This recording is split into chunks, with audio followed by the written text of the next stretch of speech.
Una de la tarde, 1 minuto, bienvenidos a MMD. 15:02 la sensación térmica aquí en la ciudad de Buenos Aires. Lunes, atípico, lunes feriado, pero para hacerte compañía aquí en A24 con todas las noticias, toda la información. Hay mucho dato importante de lo que va a pasar esta semana en materia política y económica.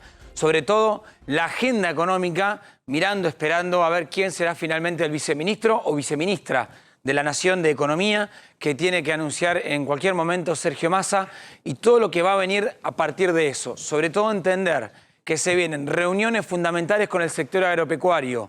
Este dólar soja que todavía no convence, que el titular del Banco Central propuso y no se está cosechando al ritmo que esperaba el gobierno. Mañana va a haber una reunión clave, te vamos a contar de eso.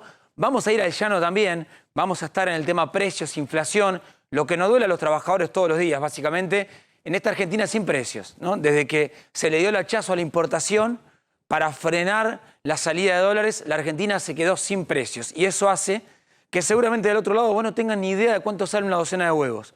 Porque puede valer 100 acá, 150 allá. Estoy poniendo números de referencia para entender el concepto.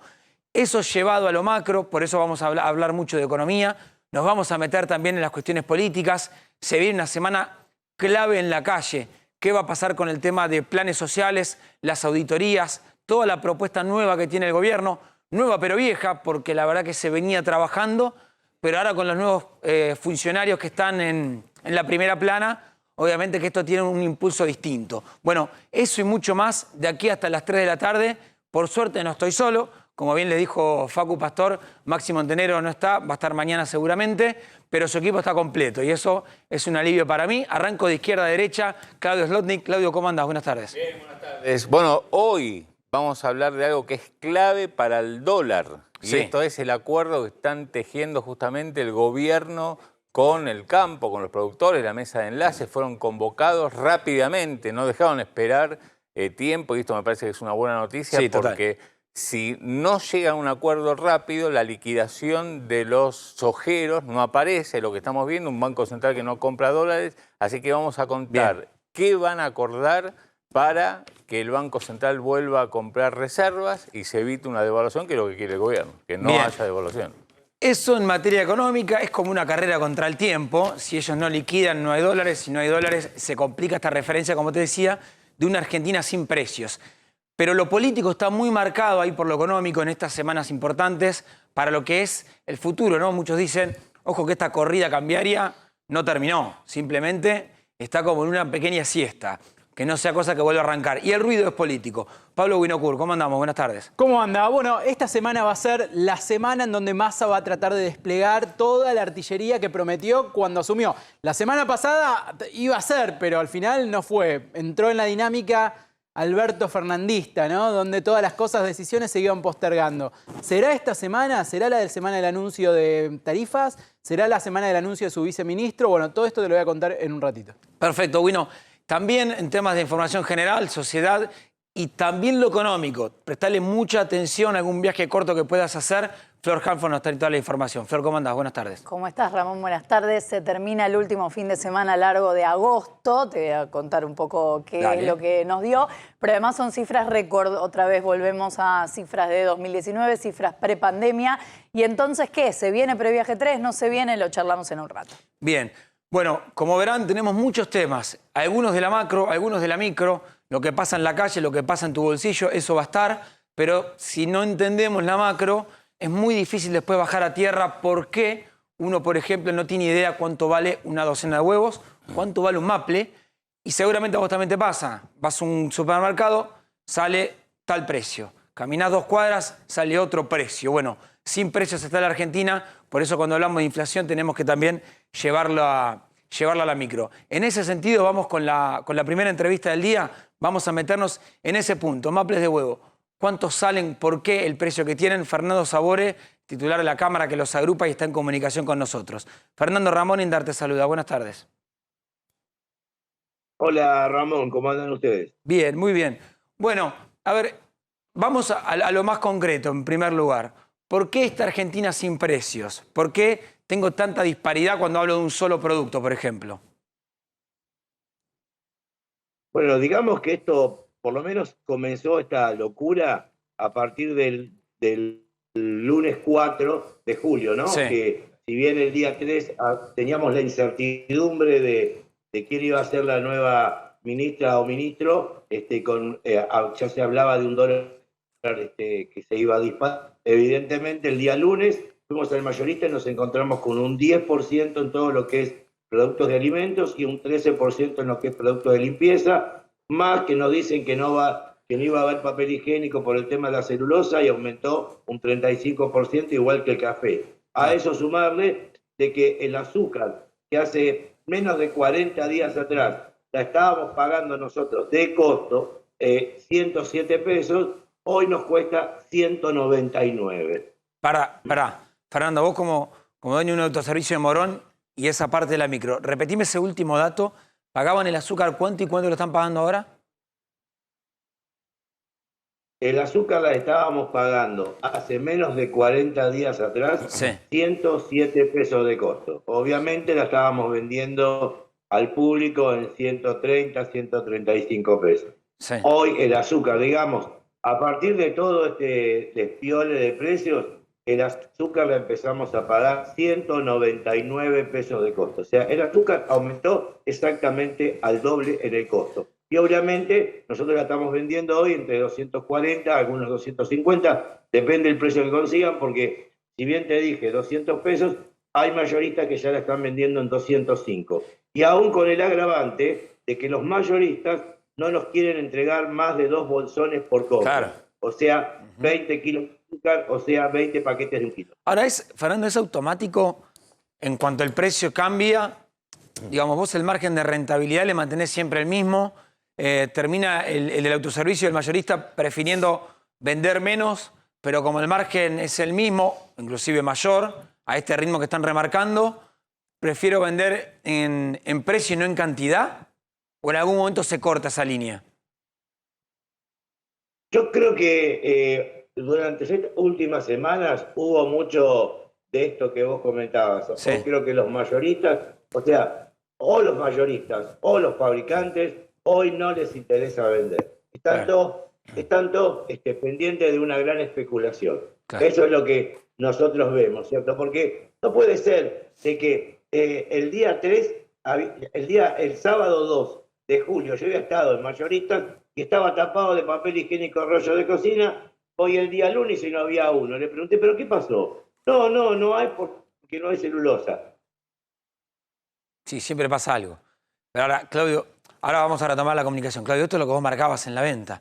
Esta macro sin precios, 4 de junio marcó, como una fecha clave donde decimos, bueno, ahí nos quedamos sin referencia directamente. Claro, sí, bueno, ahí lo que tenemos en alimentos es una gran dispersión, además, un consumo que empieza a estar golpeado justamente porque el aumento de precios castiga el bolsillo, y no solamente porque se pueda vender menos volumen, menos cantidad de determinados productos, porque la gente tiene que comer, evidentemente. Entonces lo que se empieza a ver, o lo que se profundiza, es que crecen aquellas terceras o incluso cuartas marcas. Cuando uno habla de fideos, de arroz, de aceites, vos fíjate que aparecen marcas totalmente desconocidas o calidades, digamos, que en algún punto es dudoso, porque son las únicas que pueden alinear cierto precio respecto a lo que teníamos hasta hace 2 meses nada más. En eso que vos decís, Claudio, Fernando... Si me permite, sí, dale, por favor. Te voy a dar una referencia. Hay un pan lactal semillado de una empresa importante, ¿no?, que tiene un osito muy simpático, que hace 25 días atrás estaba 600 pesos al público, porque eso ya viene troquelado. Aumentó un 10%, 660. 660. En 10 días aumentó un 10%, 720. 720 pesos viene troquelado ese pan lactal semillado para que nosotros se los vendamos al público. Obviamente es un producto premium. ¿En cuánto tiempo? También, como decía, el aumento fue del salto del 10 más el 10 fue en un lapso de 10 días. Tremendo. O sea, para situarte en el tiempo, en los últimos 20 días ese pan lactal aumentó un 20%. Ahora tenemos pan semillado, como decía el señor periodista, de una excelente calidad, y lo podemos vender en 280 pesos al público. Entonces, lo que ocurre es esto, es la conducta de la compra. El cliente viene y no puede pagar 720, compra los 80. El pan de 280, vos lo podés comprar una vez y después decir, si a la familia no le gustó, no lo comprás de nuevo.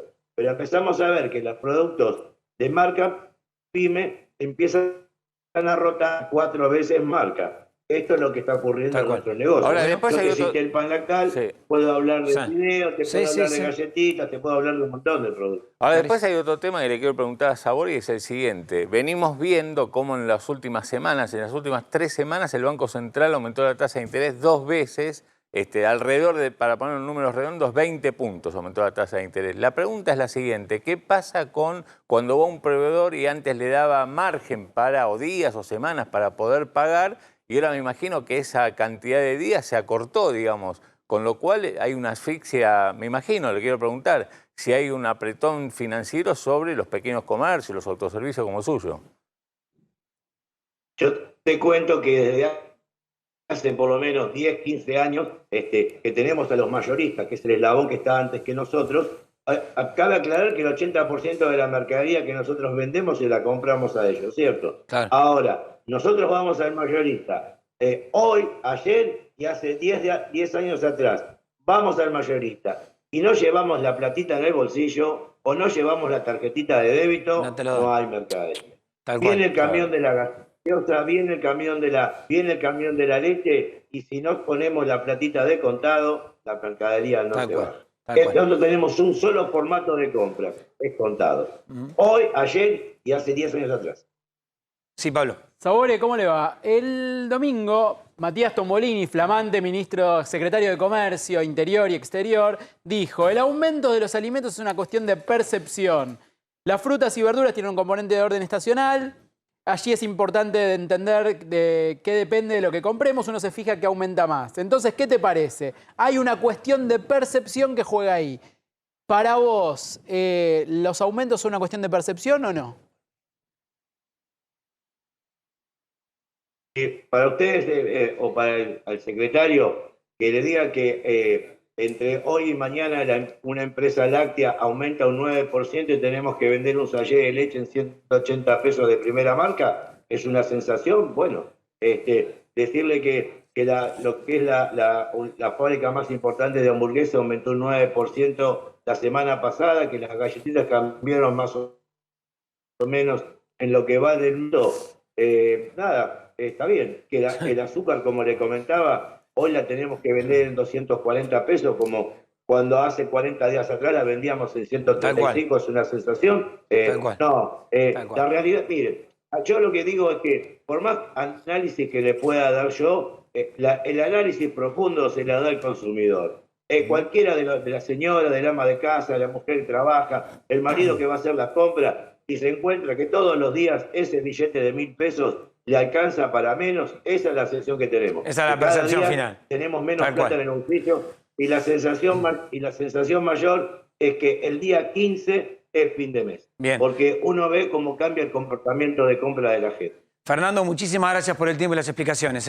Muy amable. Un gustazo, que tengan un lindo día. Muchísimas gracias. Bueno, eso que te contábamos recién, fíjate, fuimos a una persona que tiene un autoservicio, que va al mayorista, compra, es un canal para llegar al minorista para que nosotros compremos. Lo que te está marcando es, mirá, controlen arriba, a mí donde me viene cayendo este precio, este aumento. Más que un control es lo que te vendía Claudio al principio del programa. Es una macro que si vos tenés una Argentina sin precios, es muy difícil saber qué vale y cuándo no vale algo de lo que te están vendiendo.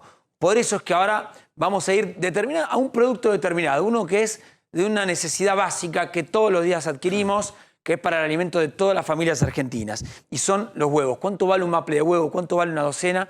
Y ese precio de referencia que lamentablemente se perdió. Javier Prida es presidente de la Cámara Argentina de Productores Avícolas y está en comunicación con nosotros. Javier, buenas tardes. Ramón Indar te saluda. ¿Cómo va?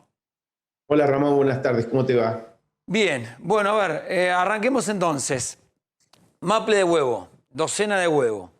¿Cuánto debería salir? ¿Cuál es el precio de referencia que tenés vos?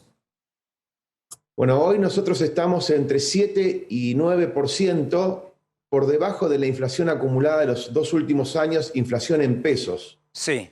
Más allá que nosotros tenemos lamentablemente un alto componente de inflación en dólares.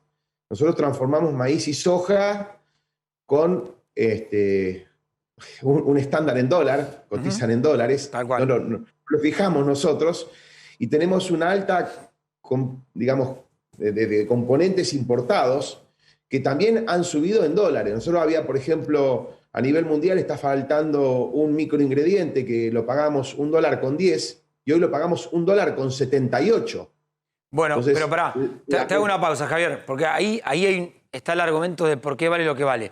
Pero hoy, digo, dame un precio de referencia para entender. ¿El maple de huevo sale cuánto? Hoy en granja un maple de huevo aproximadamente está entre 550 pesos, 540, En 560 pesos. En ¿Y, granja. ¿Y ustedes lo ven en venta minorista cuánto? No, nosotros vendemos esa plata, a esa plata. Después, el canal de comercialización en un supermercado, que es directamente el productor le vende al supermercado, el supermercado lo puede tener en 800, 900 pesos, en una verdulería de barrio lo puedes conseguir 750. Nosotros lo que cobramos hoy, con respecto a los 2 últimos años, te lo decía recién, estamos entre alrededor de 9% por debajo de la inflación. No estamos cubriendo la inflación en pesos. Lo que pasa es que este es un rubro que está muy desprotegido en varios aspectos. Vos hoy cualquier persona que queda sin trabajo se va a una granja, compra 5 o 6 cajones de huevos y con eso, con lo que vende, subsiste. Tal cual. Entonces, vas a ver en la calle gente vendiendo a 600 pesos un maple y vas a ver una dispersión muy grande, que el que paga impuestos y hace todo bien lo vende a 850 o 900 pesos. Entonces, ¿qué precio tomás, Ramón? ¿El de 900 pesos o el que encontrás en el conurbano a 600 pesos? Entonces, hay que conocer bien el tema. Nosotros hemos pasado durante 14 meses muy mal, desde que nos pusieron en precios máximos el 6 de marzo del 2020 hasta el 14 de junio del 2021, donde prácticamente se fundieron más de 30 establecimientos. Claro, pero ahí, Javier, en el mercado, todo es un mercado de consumo interno, supongo. Totalmente. Bien, nosotros hoy no podemos exportar porque no tenemos recursos financieros para poder exportar. Bien. No está el productor con espalda económica para poder aguantar un pago 180 días. Y Más hoy, allá que nos puede a pagar en dólares y cuando se liquida el dólar puede estar apreciado en función del día que exportaste. y ese ¿no? consumo interno, cada granja... Lamentablemente no lo tenemos. Cada granja, vamos a poner una granja de referencia, una granja media, ¿de qué estamos hablando? ¿Qué producción por día? Mira, hoy el promedio de las granjas que tenemos en la Argentina da 40.000 animales por granja. Ok. Hay 1.030 granjas censadas por el Estado. Hay granjas de mayor volumen, pero la gran mayoría son de menor volumen. ¿Y todo lo producido sale en el día? ¿O tenés un problema de venta y tenés que tener stock? No. Acá la anterior persona que estuvo hablando recién dijo una gran verdad. A partir del día 20, el día 15, el día 20 se siente fin de mes. Tal cual. O sea, lamentablemente nosotros no somos ajenos a parte de la economía. Nosotros nos gustaría vender más tranquilos, saber que estás tranquilo, que vendés, que cobrás. Nosotros hay mercadería que la entregamos y la cobramos con un cheque a 90 días, recontradevaluada. Hoy nuestros proveedores no nos agarran cheques a 90 días.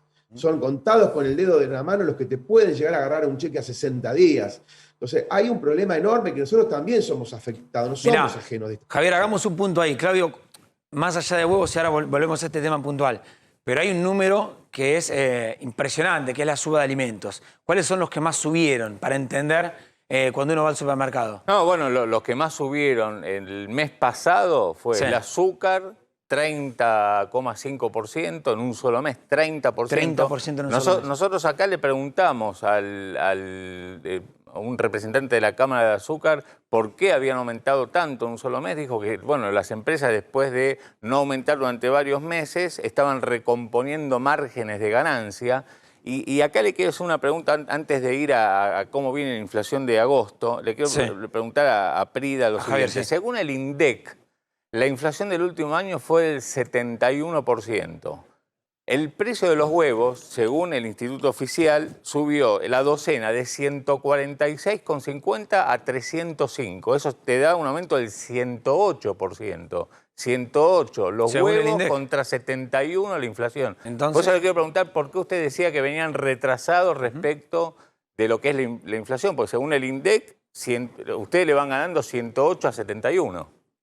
no es así tampoco, porque usted tomó los últimos meses. ¿Por No, qué 12 toma meses, el 12 meses. Bueno, Son los tome últimos 12 anteriores meses. que nosotros vendimos a pérdida, le estaba contando, y desaparecieron más de 30 empresas familiares con mucha historia y conocidas del sector, porque nosotros cuando vendíamos el maple de huevo a 400 pesos en mayo del 2020, en mayo del 2021 el mismo maple lo vendíamos a 300 pesos. Y tuvimos internamente una sobreoferta que de golpe, cuando se acomodó en la oferta, hizo que se reacomodaran los precios, por eso hoy lo sienten tanto. Nosotros en el mes de enero perdimos 3.100.000 animales. ¿Por qué se perdieron 3 millones?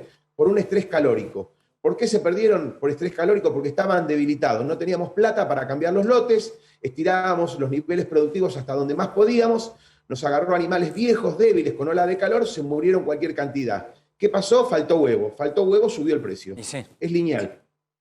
Y sí, tal cual. Ahora, y para adelante, ¿qué escenario están viendo? Porque hoy estamos en una Argentina sin precios. ¿Qué valor de dólar tienen de referencia ustedes? A ver, estoy muy preocupado porque nosotros tenemos algunos insumos que todavía no hemos corregido el nivel de importación que necesitamos. No es culpa de la actual gestión porque hace 15 días que entraron, hay que tener paciencia y hay que ver. Pero nosotros en algunos insumos estamos ya sin stock. Bueno. Ese es otro problema. Después tenemos, lamentablemente, nosotros tenemos una guerra mundial. Pero perdón, Javier, déjame hacerte una pausa para que la gente entienda. Hoy estás dijiste sin referencia de precios.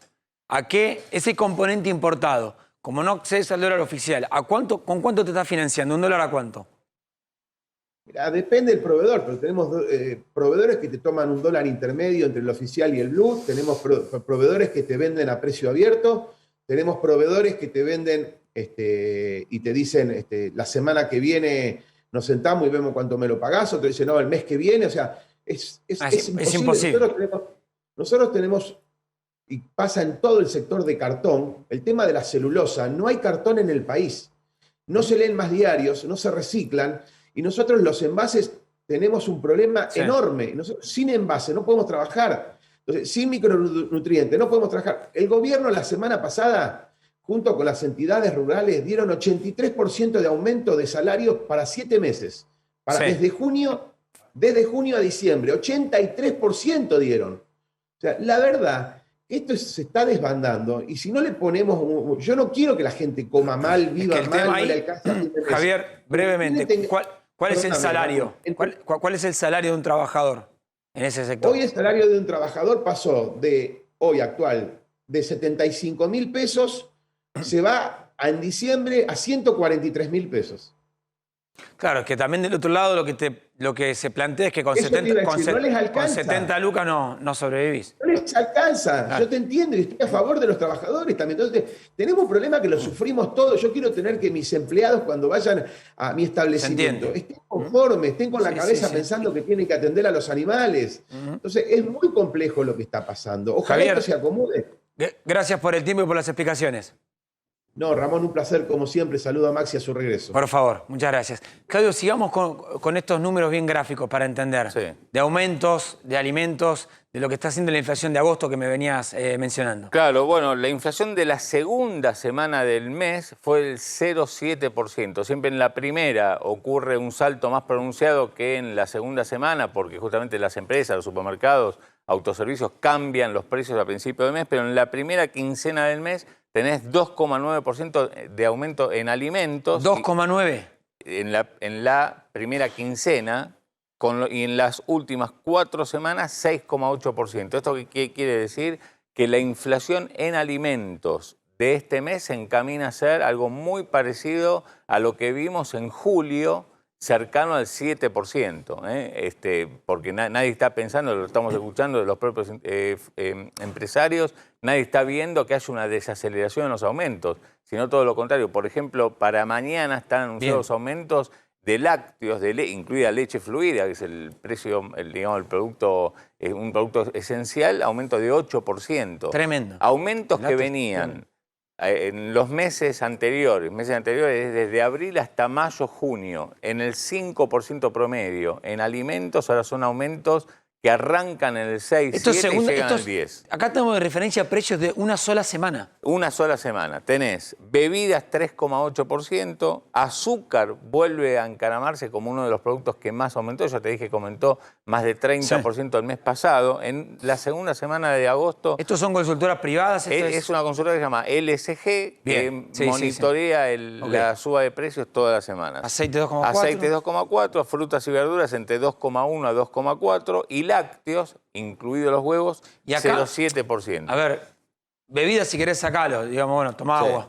Pero después tenés azúcar para cocinar, aceites, Sí, sí. fundamental, y frutas y verduras. Sí, y los lácteos, y a eso digamos, después le tenés que sumar. Si acá tuviéramos las primeras 2 semanas de agosto, tenés que incluir fideos, Tal que cual. también vienen subiendo fuerte. Mira, el fenómeno que se está dando es el siguiente. A partir de que se va Feletti del gobierno y después se fue Guzmán Sí. y aparece todo lo que estamos hablando, un desorden político muy importante, la falta de referencia, precios de productos básicos que venían siendo acordados con las empresas y controlados con los fabricantes, esto de precios cuidados, perdieron, por un lado, los acuerdos, se fueron disolviendo, Sí. se fueron los controles, porque, digamos, Es que se dejó de controlar. desde Feletti hasta A ver, acá ya pasaron 3 Claudio, funcionarios. el punto es desde el 4 de julio, como bien nos decían desde el supermercado minorista de Morón, a partir de ahí una Argentina sin precios. Vamos de lo micro y ahora volvamos a lo macro, volvamos a qué pasa arriba, porque eso que pasa arriba, ese descontrol que hay en lo político, en lo económico, con estos riesgos, estos números de inflación que marcan a las claras cómo estamos en el país, hay que entender qué pasa arriba para entender para después poder comprender lo que pasa abajo. Cristian Buteler es uno de los analistas financieros más importantes del país. Cristian, buenas tardes. Ramón Indart, bueno, Claudio Slotnick, Pablo Winocur, Flor Halfon, digo bien, te saludamos. ¿Cómo andás? Buenas tardes, Ramón, ¿cómo estás? Saludos a todos. Bien, a ver, recién nos escuchabas, hablábamos de números muy concretos, pero vamos arriba.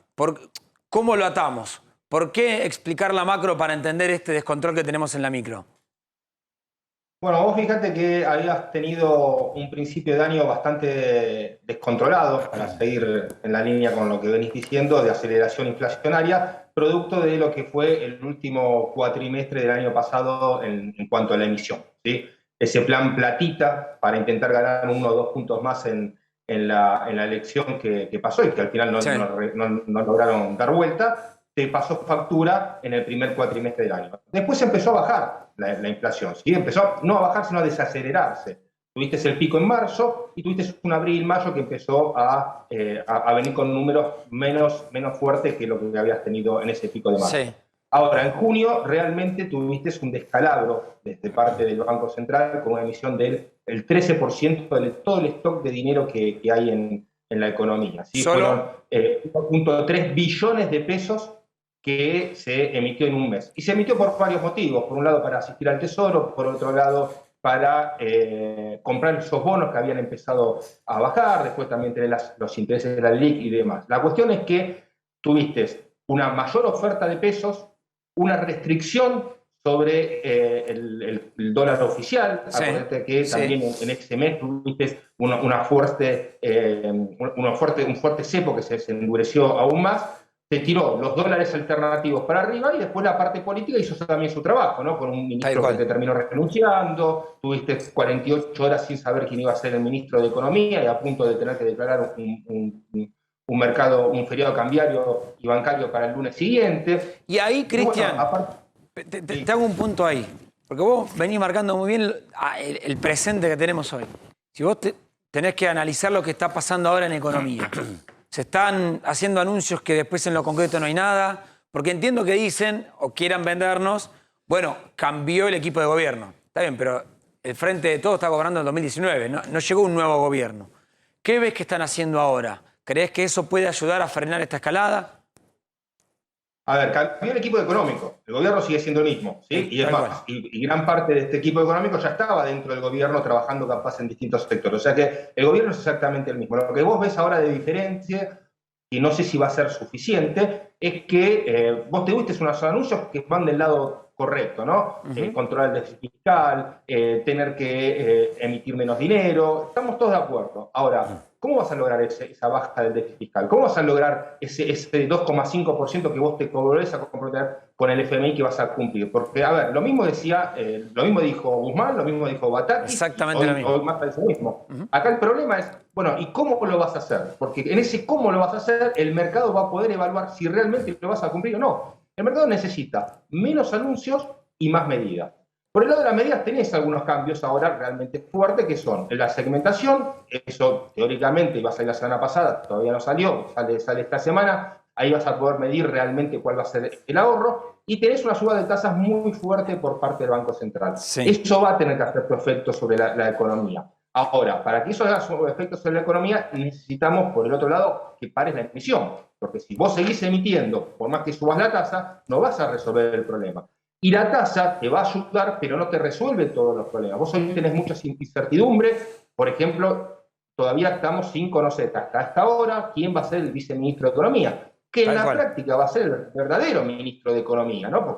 Porque Massa no es ministro de Economía, Massa de macroeconomía, puede saber de economía en general, pero de macroeconomía es muy difícil que pueda llevar los lineamientos. Entonces, el viceministro pasa a tener una importancia fundamental dentro de este equipo económico nuevo. Y hasta ahora venimos que lo nombran, que este no te acepta, que nadie te acepta. Bueno, obviamente es parte de la desprolijidad que viene mostrando el gobierno desde hace mucho tiempo y no solamente desde estas últimas 2 semanas. Ahora, Cristian, ¿sabes que hay un tema muy preocupante, digamos, para todos nosotros y para el gobierno también, que es el siguiente? Hace algunas semanas, cuando el Banco Central subió fuerte la tasa de interés, el dólar, todos recordarán, había llegado los dólares financieros a 340, 350 pesos. Bueno, reaccionó frente a esa medida tan fuerte, con una pronunciada baja, cayeron todos esos dólares financieros por debajo de 300. Ahora, cuando el jueves pasado el Banco Central vuelve a sorprender con una agresiva suba de la tasa de interés, esos dólares financieros que quedaron en 285,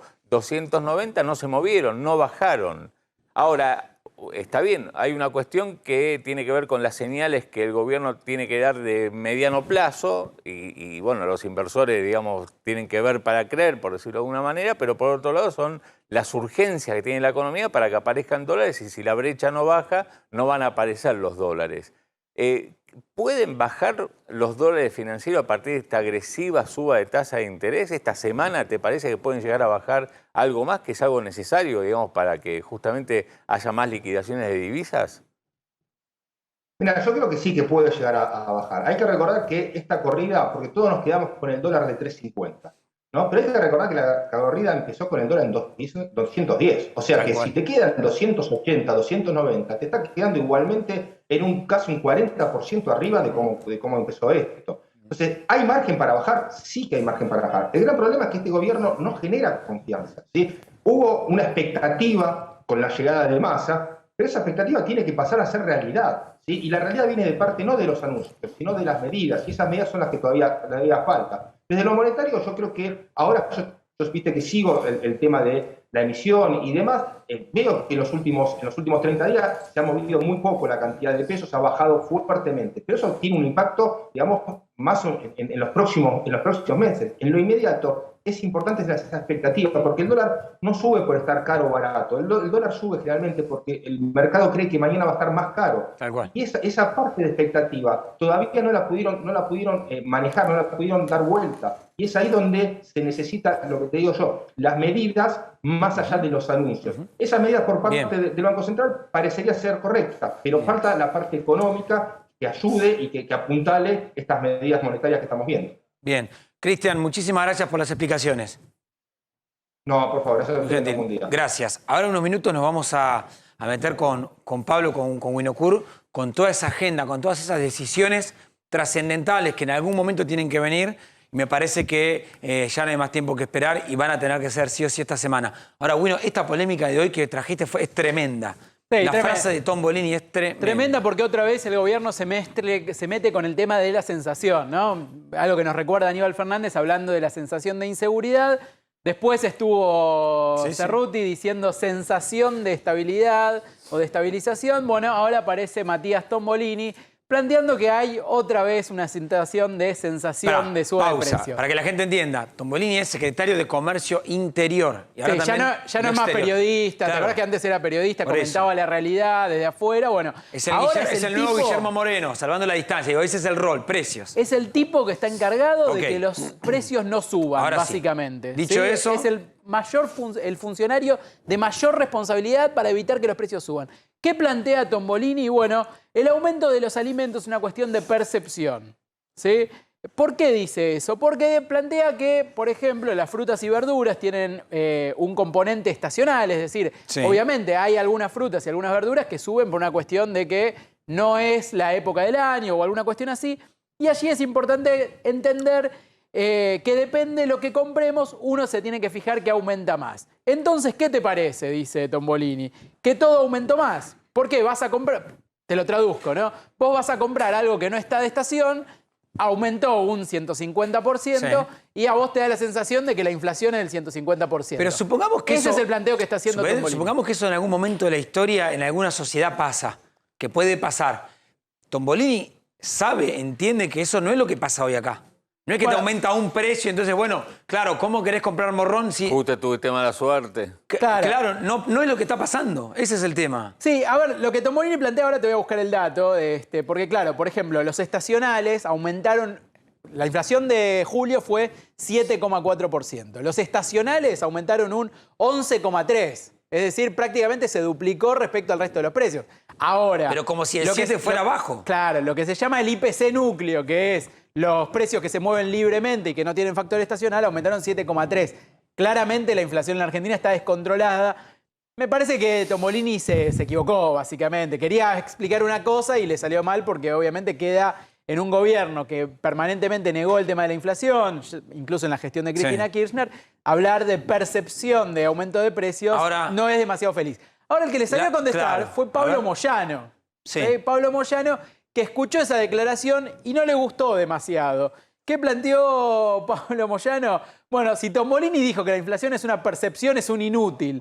Salí a la calle, hermano, y fíjate cómo están los salarios de los laburantes y cómo aumentan los precios. Una polémica en una semana... Es lógico que plantee esto. ¿Cómo vas a considerar que es una percepción si sabemos que no es lo que está pasando, no es un precio estacional? Me parece que lo fuerte es que la crítica salga de un Moyano que está jugando bastante fuerte dentro del gobierno nacional. Ahora, no le queda otra. Sí, Estás en una nota, te pregunta, mirá lo que dijo Tombolini, ¿qué vas a decir? Recordamos que el 17 de agosto hay una marcha de la CGT que no se sabe si es a favor o en contra. Después vamos a charlar un poco sobre eso. Ahora nos vamos a meter con ese tema. Nos vamos a meter, pero algunos sectores de la CGT querían incluso levantar esa marcha y no hacerla este miércoles. Bueno, justamente Pablo Moyano y su sector es el que más impulsó mantener la marcha. Bueno, entonces...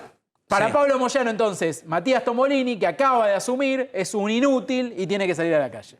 Bueno, con ese punto, fíjate que fuimos desplegando, digamos, todo lo que pasa en la macro, la micro, y lo que va a pasar el miércoles, y también lo que está pasando con los precios. Daniel Menéndez, ¿cómo andas, Daniel? ¿Cómo andas, Ramón? Funcionario nacional, también dentro de una organización social, así que, ¿quién mejor para contarnos de todo esto? Bueno, primero la referencia a lo que dijo Tombolini, no sé. Bueno, es evidente que no fue una frase acertada. Me parece que, digamos, ya se dio vuelta el reloj de arena, hay que hacer, ¿no? Me parece que no es tiempo para andar haciendo demasiado diagnóstico. Hay una gestión de masa que se inició, donde incorporó una cantidad de compañeros, compañeras en la conducción de la economía. Hay que bajar la inflación, hay que resolver la macroeconomía y ir fortaleciendo el ingreso de los trabajadores. Me parece que ahí hay que estar enfocado y bueno, hay que trabajar hora a hora para ese objetivo. ¿Van a participar de la marcha? ¿De cuál? Porque esto se partió tanto que tengo a la izquierda yendo a la Plaza de Mayo, la CGT y entiendo que ustedes también al Congreso, ¿así va a ser? Exacto. Me parece que es valiosa la movilización en relación con introducir un elemento que en esta discusión y en esta situación inflacionaria que vivimos, más allá de los errores que se puedan marcar, achacar a la gestión económica, más allá del contexto internacional, que sin duda la pandemia forzó una situación de emisión para contener la actividad productiva, los salarios y los ingresos, la guerra en Ucrania y la presión sobre la importación de energía que presiona sobre la situación inflacionaria, estos dos elementos, los errores que pudimos haber cometido, el contexto internacional, se le suma la especulación y los formadores de precios. La verdad que lo que decían hace un rato en relación con la situación de dólares, está claro que hay un proceso especulativo, un proceso de extorsión que vivimos durante prácticamente toda la gestión de Batakis y un tiempo atrás, de un sector que retiene granos para forzar una devaluación. Hay sectores en la economía que está claro que no están poniendo el hombro, pues no somos un gobierno de su agrado. ¿Por qué hablas de extorsión? ¿Vos venderías tu producto, tu botellita de agua, a $1 que está 100 pesos más barato de lo que lo podés vender? El problema es que no es solo un problema de maximizar ganancias de un sector, sino que para yo maximizar ganancias empobrezco al conjunto de la sociedad. Porque si yo quiero tener mayores ganancias y forzar una devaluación, para un núcleo chiquito de la sociedad implica una transferencia enorme de ingresos e implica un retroceder en ingresos para los camarógrafos, los técnicos, los televidentes, usted mismo, nosotros que vivimos en peso, porque se deprecia el valor del peso en función de una devaluación para garantizar ganancias. ¿Hay que obligarlos a liquidar, decís vos? Estamos en una disputa, en una situación de tensión con un sector concentrado, en una situación de enorme fragilidad, producto del contexto macroeconómico evidente, la falta de reservas, el acuerdo con el Fondo Monetario. Aún así hay que discutir. Nosotros no podemos tomar una agenda de ese sector sin apelar a la movilización popular, sin apelar... Importante en ese punto, vamos a ver... Está claro que nosotros lo que no se puede es lo que señaló Massa en el inicio de su gestión, que es un salto evaluatorio que genera un empobrecimiento sobre un cuadro social que ya es muy duro, ¿no? ¿Flor? Daniel, hace rato que las organizaciones sociales vienen tratando de explicarle a la sociedad lo que es la economía popular, por qué eso es trabajo y en todo caso no está formalizado y cómo se puede hacer para que eso entre en el mercado formal. Es decir, no que esa gente pase a una empresa, sino que ese trabajo que está haciendo pase a ser formalizado. Y hay todo un universo que considera que la economía popular está llena de vagos, está llena de gente que cobra planes y que con esos planes se mantiene. La política agarró este mensaje de un universo de la gente desde hace un tiempo, sobre todo la oposición, y lo vimos a Larreta la semana pasada diciendo que les iban a sacar los planes a aquellas familias que no manden a los chicos a la escuela. Pero también hace unos días Juanchi Zabaleta retomó esa idea de si no estudian o no trabajan, entonces le vamos a sacar los planes. ¿Cuál es tu posición? Que si no estudia y si no se trabaja hay que digamos, no cumple con un prerequisito. Es decir, nosotros estamos de acuerdo con que haya una auditoría y que haya una mirada, y aparte fuimos con el ministro en situaciones de discusión, no es que para llegar a un punto de acuerdo, sobre un universo importante de 1.200.000 trabajadores del potencial trabajo que tiene que haber un trabajo en relación con ese ingreso, porque el programa Potenciar Trabajo así está planteado. ¿Qué es lo que ha pasado en la Argentina? Y fue absolutamente necesario que no hubo una extensión del IFE, hubo una cantidad de gente que necesitaba ingresos y se le incorporó en el marco del Potenciar Trabajo. Ahora hay una reestructuración en relación con la necesidad que se dé un fortalecimiento vinculado con la actividad productiva, no solo de los movimientos sociales, de los que están agrupados en la unidad de gestión de intendentes, de gobernadores que llevan adelante tareas productivas y que en muchos casos no está del todo ordenado. Entonces, una auditoría junto con universidades que fortalezca a través de herramientas, de actividades y de plan de trabajo para que eso tenga un fortalecimiento de lo productivo. Y después sí, me parece a mí, que es lo que hay que discutir, que lo tendrá que ver Sergio Massa, que lo que tendrá que ver el conjunto de nuestro gobierno, es que hay que hacer un refuerzo de ingreso, porque evidentemente una porción que no tiene que ver con un entramado productivo vinculado con la economía, popular y con el programa Potenciar Trabajo, necesita que se refuerce ingresos. Ahora, lo que está claro es que... Hay varios puntos ahí importantes. Sí. En primer lugar, ese control, esa auditoría con universidades, hay alguna suerte de borrador de cuestionario y demás. ¿Cómo ante la opinión pública cómo le creemos al movimiento Evita que va a hacer el control si el movimiento Evita también administra planes? Porque el control ¿O va a ser completamente lo hace, independiente a eso? Porque el control lo hace un convenio que se realizó con universidades, donde interviene el gobierno provincial, municipios, y se interviene desde el Ministerio de Desarrollo Social. Eso por un lado. a través de desarrollo social. ¿Qué va a pasar cuando encuentren una persona que, o en las respuestas o en el formulario, supongo que no va a tener que dar todos sus datos para que después no lo vayan a buscar, y diga, a mí sí, a mí tengo un puntero tal que quizás la cabeza de la organización no lo sabe, pero ese puntero ahí me está sacando el 50%. ¿Cuál es la idea con eso? Eso ya está habilitado, denuncia para ese tipo de cosas. Sí, pero tenés que esperar que den el alta. Acá, digo, las altas de los planes, no es constante. Si hay una situación de irregularidad vinculada con un hecho de corrupción, eso si bien la auditoría no está vinculada con eso, está vinculada con la actividad productiva en relación con la política social, se hará curso a las denuncias que está estipulado el Ministerio de Desarrollo Social para dar curso con un hecho ilícito, digamos, ¿no? Y después, en lo que decía Flor del tema del trabajo, esta idea de contratarlo, por un año el Estado aporta el plan y vos con el sueldo que le pagás a esa persona usas parte de eso y lo completas con el sueldo.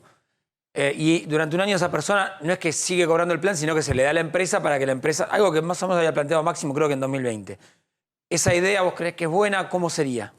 Eso ya está en curso. Yo acompañé a Juan Zabaleta en la firma de convenio con, por ejemplo, la Cámara Hotelera y Gastronómica. ¿Ya está en curso hace cuánto eso, entonces? Y por lo menos desde hace 6 meses, de principio de año, pero se firmó en noviembre o diciembre. Se están planteando cosas como que van a ser una novedad, pero que ya las había decidido Zabaleta. Las altas que vos marcás... La auditoría. La auditoría ya había empezado. La auditoría sí es una novedad. La auditoría se va a realizar ahora. No hay de masa la auditoría. Ya había empezado. No, pero bueno, pero se va a implementar esta semana. Lo que no entiendo es por qué ustedes no dan esa discusión de que... Porque obviamente debe haber casos de corrupción, debe haber algún que otro caso, pero eso no es la mayoría. Tampoco la mayoría de los planes son comandados por las organizaciones sociales. ¿Por qué no dan esa discusión que incluso la había planteado Cristina Fernández en su momento y que generó mucho enojo de algunas organizaciones? La discusión en relación con que eso no es la norma, eso que está pasando porque después termina siendo el discurso generalizado de se están llevando los planes, se los lleva cualquiera, son vagos. Porque ¿qué es lo que yo veo de fondo?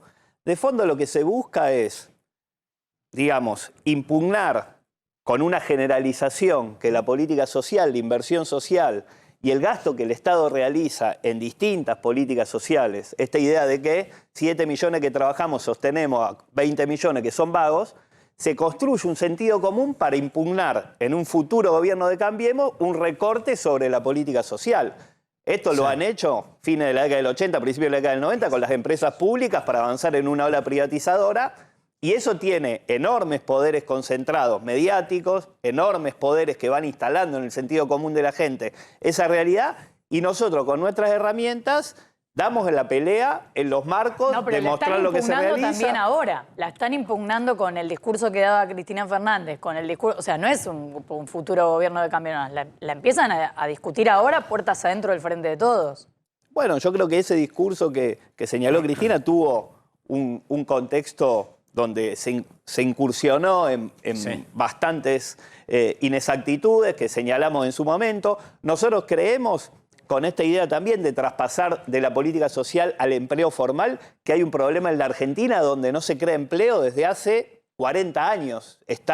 Sobre fines del 74 había 7 millones de trabajadores en blanco, hoy hay 7 millones de trabajadores en blanco. Bien. Pasaron 40 años. Entonces, el problema no es de quién percibe está por fuera del mercado formal de trabajo, sino que estructuralmente tenemos dificultades vinculadas al mundo del trabajo de hoy, que es un problema que recorre el mundo, donde no alcanza solo pensar el puente entre el programa social y el empleo formal, sino cómo aquel que está por fuera del mercado de trabajo se fortalece con nuevos derechos, generando un monotributo que lo acerque a la formalidad, generando crédito para que pueda desarrollar su actividad productiva, generando un acuerdo para fortalecer la comercialización de lo que allí se produce. Bueno, son debates que se están dando. Ahora lo seguimos, Dani, dame un minuto. Dale. Ahora volvemos con el tema planes, todo lo que está pasando en la calle, lo que va a pasar el miércoles, si hay algún contacto entre los dos sectores que van a marchar. Ahora en unos minutos lo seguimos. Pablo, dame antes una agenda que va a ser crucial, que es la agenda que se viene para el Ministerio de Economía esta semana, y nos metemos con el análisis político de estos días que son importantísimos, me parece. Sí, porque venía viendo como un análisis medio negativo sobre lo que fue la última semana de la gestión Massa, donde algunas decisiones que Massa había planteado que iba a tomar en los primeros 10 días de gestión no se tomaron o no se efectivizaron. Veremos si esta semana efectivamente se ponen en marcha o si sigue postergando y procrastinando, habrá que ver. Bueno, vamos uno por uno de los temas. Dale. Segmentación de tarifas. Sí. Se iba a anunciar el martes pasado. Sí, la flamante secretaria dijo que bueno, que era bastante difícil, que se anunciaría esta semana. Sí, no, el martes pasado no, porque Neuquén, después pasó para el jueves. Me dijeron que se trabó bastante con algunos gobernadores porque decían, mi provincia no puede entrar en este régimen, y el dato fue, ármenlo y denmelo. Bueno, porque hay cuestiones de estacionalidad, hablábamos antes de estacionalidad en cada una de las provincias, puede haber algunas diferencias con eso. Lo cierto es que se pasó primero para el martes, iba a ser el martes, pasó para el jueves, pasó para el viernes, no se sabe aún cuándo va a ser. Bien. Dijeron que podría ser mañana el anuncio de la segmentación de tarifas, veremos tema 1. Tema 2, campo. Mañana la reunión, 5:30 de la tarde. Con la mesa de Mañana enlace. una reunión técnica, acá al revés. Supuestamente habían dicho que iba a ser para dentro de 10 días, Sí. se juntaron el viernes, iba a ser 10 días después. Una reunión técnica, Que 10 se días aceleraron los tiempos. Es un montón de tiempo. Es un montón porque además era una reunión técnica. Claro. No es que se iban a juntar Massa y la mesa de enlace Se va a para hablar ver de cómo- plata. Era para Básicamente acá se va a hablar de los plata. técnicos. Bueno, Ahora, finalmente después se hace... disculpame, Sí. ahora después te voy a dar a ver qué medidas se van a analizar y a Dale. tomar, pero hay una cuestión central, solamente quiero aportar, de por qué nos esperaron los 10 días y se adelantó. Y tiene que ver con que el gobierno necesita llegar rápido a un acuerdo para que aparezcan los dólares. Bueno, exacto, esa es la Pues, urgencia. si demoraban 10 días en volverse a juntar, Son 10 días sin que liquidación. no- y eso. Tal Entonces, cual. Sí. Ese dólar básicamente por que eso. pensó Pelle, la No verdad estamos que para tanto tiempo, anduvo. ¿no? No estamos en totalmente. Suiza. A ver, esta es clave también, la designación del viceministro, para Sí. entender lo que nos decía Cristian Buteler. Exactamente. Bueno, hay dos nombres que andan dando vuelta. Sí. Uno es el de Martín Rapetti, Sí. que fue socio es socio de Diego Bocio, Exacto. exfuncionario de Cristina Kirchner. Sería hombre- un Bocio, pero no Bocio, para que la Cámpora no diga, ¿te Sí. parece? Hasta Bocio me vas a meter. Exactamente. Ok. Y el otro nombre es el de Gabriel Rubinstein. ¿Te acordás de Rubinstein? ¿Sigue en pie? ¿te acordás? Sí, ¿te acordás de Rubinstein? Sí, sí. Lo habían anunciado el viernes hace como una semana. Después, eso fue el viernes a la mañana. El viernes a la noche lo bajaron. Dijeron Sí, que sí. no había nada. Durante todo el fin de semana dijeron que no sabían. Durante Bien. toda la semana pasada dijeron que no sabían. Un amigo de Rubinstein el sábado de la mañana le preguntó, ¿y Gabriel, vas ¿Y? a hacer o no vas a hacer? ¿Y? Él contestó por WhatsApp, si yo supiera. Si yo supiera. O sea, Bueno, así eso, está más o menos te tal da la cual. idea de que Así estaba está. esperando. Vos sos digo, supuestamente silencio hoy- del ¿Vos sos gobierno. amigo de Van a dar el Rubinstein, anuncio. Claudio? Veremos. No, Vos no ok. querés. Se te cargo. Le dijeron a Rubinstein. Yo te digo una Bueno, cosa, ¿qué a más? esta hora las fichas están puestas sobre Rubinstein. Sobre Rubinstein. Va a volver a ser, digo, porque fue durante unas horas viceministro de Economía. Te digo, te lo dejo cuando ahí. escuchás al sector de la izquierda dentro del Frente de Todos, prepárate porque le van a tirar con todo. Porque Sí. más allá de los tweets contra Cristina, me parece que después hubo un sector que decía, no, los tweets no me importa. Mirá el plan económico que tiene, hermano. Claro. Eso es lo que estamos criticando. ¿Qué Y más? además, ¿por qué querría entrar alguien que tiene esa mirada de la Porque es economía? lo que van a hacer si entran. Claro, porque es lo Y que ahí Massa está quiere la que haga. discusión de cómo el kirchnerismo no quiere licuarse con todo lo que sea mundo masa y ser un masista más. Dale. Bueno, Alberto anunció que iba a anunciar un encuentro entre la CGT y empresarios, ¿no? Que le iba a pedir a Massa que anuncie. ¿Y? Quedó en la nada. Bien. Vamos a ver si esta semana se activa. ¿Por qué es importante esto? Porque el último punto, marcha de la CGT, que es el miércoles, va a ser la primera marcha de la CGT durante el gobierno de Frente de Todos. No sabemos de nuevo si a favor o en paro? contra. ¿En algún momento contra este gobierno no? No hubo paro. De hecho, bueno, tuvimos Mirá. toda la situación de pandemia donde no se podía salir de la calle, muchas situaciones. En principio, marcha de la CGT. Van a esperar a que pase un poquito eso para ver si convocan a empresarios y trabajadores a sentarse en Es una genial mesa. igual, ¿no? Pará, yo te voy interrumpiendo porque... Sí. ¿Por qué puede esperar tanto esta? Y ahí- ¿Cuál? Digo, ¿La de estamos precios y hablando de salarios? No, esperamos que marchen, después vemos la semana que viene, nos Bueno, porque hay reunimos. hay una cuestión política en el medio que es difícil juntarlos, pero igual me parece que igual hay que todo tomarlo. Hasta ahora la información es que van a esperar para convocarlos a que pase la marcha de la CGT, Ok. pero como vienen anticipándose los tiempos, no descartemos nada, porque supuestamente el punto 2 que mencionábamos, la reunión con el campo, iba a ser dentro de 10 días, finalmente se aceleró y va a ser mañana, así que no descartemos Bien. nada. Res- Igual los Reservas. gremios de la CGT tienen el mejor panorama posible, que es trabajadores en blanco con una paritaria que estará más o menos debajo de la inflación, pero no está como la mayoría de Bueno, los pero esa es mi trabajadores. pregunta. Pará, Daniel, ¿por qué no pueden partirlo? ¿Por qué no pueden poner de un lado lo que está planteando la CGT, que dice, no, a mí no me des el bono porque yo reabro paritaria, tengo fuerza para negociar ahí, déjamelo, y otro sector que diga, yo no tengo paritaria, si vos no me das algo extra por este ritmo de inflación no tengo nada? ¿Por qué cuesta tanto segmentar esas cosas a veces? Bueno, pero todavía está hace 2 semanas que está Sergio Massa, va a haber anuncios en ese sentido y yo estoy convencido de que las paritarias van a definirlo cada sector. Pero cuando usted lo pero plantean después así... va a haber ya había un bono para los jubilados, va a haber Pero, una digo, convocatoria al salario mínimo que va a ser esta semana. El gobierno es donde el se mismo. va. ¿Sí? Sigue siendo el gobierno del Frente de Todos. Alberto Fernández sigue siendo, o entendemos que sigue siendo presidente. Se cambió el ministro de Economía. Pero la inflación la venimos a... Digo, supongo que a ustedes también les pasa cuando lo discuten internamente. Entiendo que después no lo puedas decir en los medios de comunicación. Pero la discusión se da. Ahora, ¿no notás que es como, bueno, reunión, genial, otra mesa, diálogo, reunión, y la medida? Bueno, por eso te decía, yo estoy convencido de que necesitamos ordenar algunas variables macroeconómicas, porque acá lo que no se puede perder de vista es que hasta hace algunas semanas el gobierno estaba impugnado fuertemente por sectores concentrados de la economía y estuvo al borde de una fragilidad macroeconómica, hacerlo tembladeral por una falta de reserva. Entonces, nosotros hoy estamos dando esa discusión que es central porque si acá sectores concentrados se llevan puesto al gobierno por la fragilidad macroeconómica que hay, no tiene sentido discutir nada. Porque Hablás del punto el económico. Bueno, Acá... pero que estamos discutiendo el punto económico. Es que está bien. Yo quiero sumar a lo que vos venías planteando, vamos a sumar una voz, del dato político, del análisis político. Carlos Fara, analista político en ese sentido, para también sumar a esta cuestión, lo económico, lo político, lo que está pasando en la calle, para que quede, que se entienda el concepto sobre todo lo que estamos discutiendo. Carlos, ¿qué tal? Ramón Indar te saluda, ¿cómo va? ¿Qué tal, Ramón? ¿Cómo estás? Buenas tardes. Bien, escuchaba recién a Daniel Menéndez, que estábamos hablando de lo económico, lo político, también lo que está pasando en la calle y las medidas que se vienen. ¿Vos qué análisis hacés desde lo político de lo que está pasando? Bueno, primero hay una cosa elemental. Digo, las urgencias son muy grandes y el tiempo que lleva el ministro es muy poco, ¿no? Sí. A lo cual, digamos, recibe una situación muy complicada. Y además de eso, hay que sumarle, digamos, que a esa situación complicada está, digamos, la conflictividad política dentro del propio frente, ¿no? Sí. Digamos, en este punto que es no solamente la conflictividad de la calle, de los distintos sectores, sino muchos conflictividad entre sectores que están representados hacia dentro del frente. Entonces eso, de alguna manera, digamos, como que eleva el volumen de la cuestión. Me parece que, yo creo que Sergio Massa necesitaba, digamos, como 2 cosas urgentes. La primera era calmar las aguas, ¿no? Por ahora, digamos, llevamos mercados financieros bastante tranquilos. Y la segunda, digamos, es generar expectativa positiva. Sí. La primera, por ahora, digamos, la va logrando. La segunda creo que va a costar mucho. Y por eso, digamos, me parece interesante lo que ustedes mencionaban, el tema de cómo acelera el nuevo ministro los tiempos con actores claves, ¿no? Como para, efectivamente, parecer que es algo distinto a lo que era Guzmán o Batakis. Y tiene, ahí en la discusión política, tiene ese poder suficiente para tomar, porque las medidas que se vienen no van a ser para nada agradables.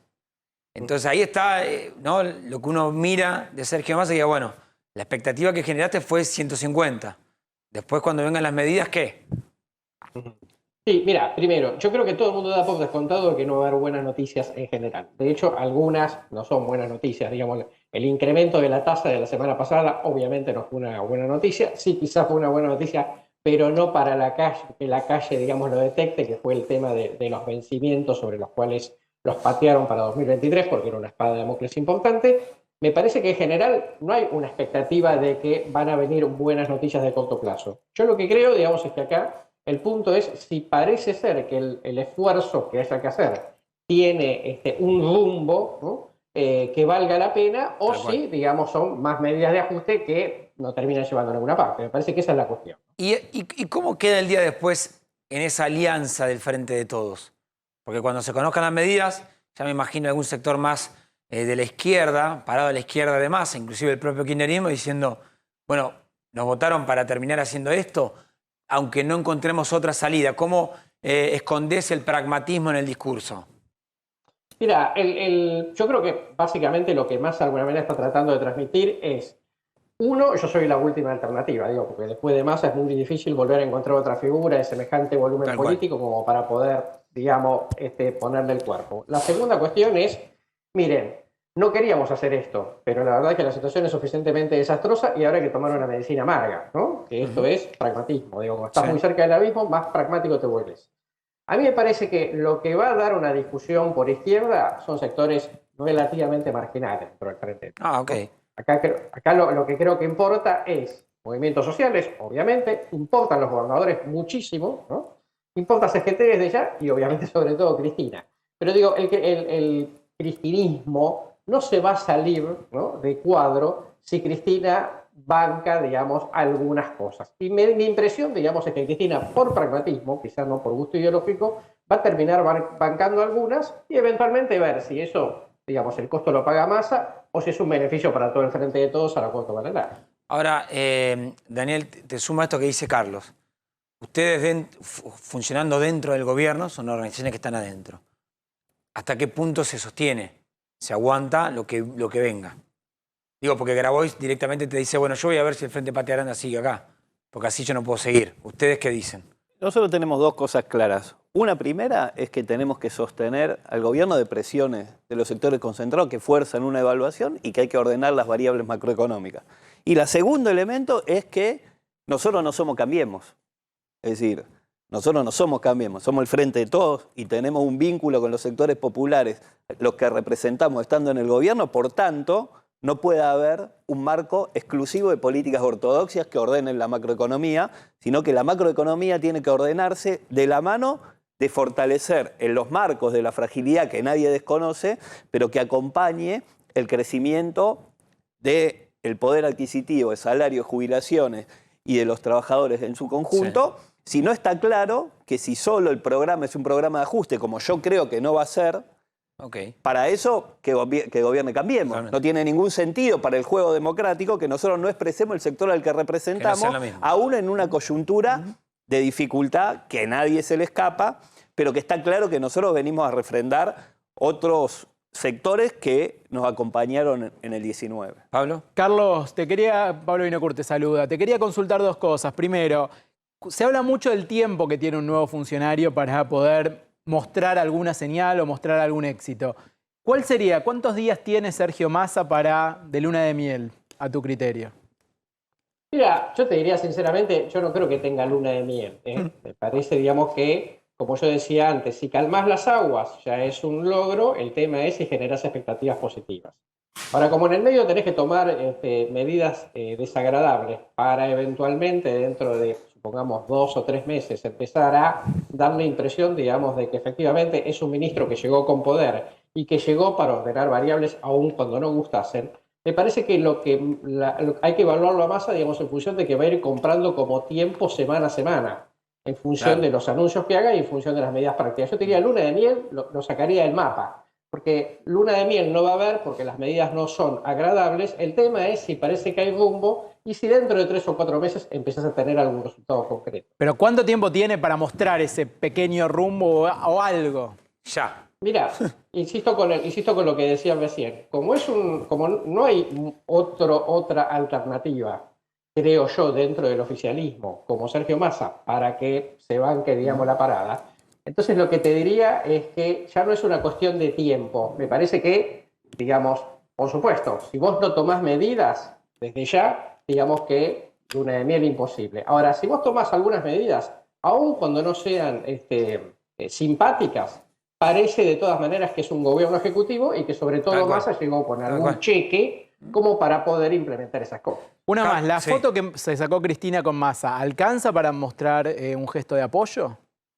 No, obviamente no alcanza porque, de vuelta, ¿no? Digo, ninguna foto tiene, digamos, mucho sentido, mucho alcance político si vos parece ser que no sentás a los actores importantes y de alguna manera empezás a acordar algunas cuestiones.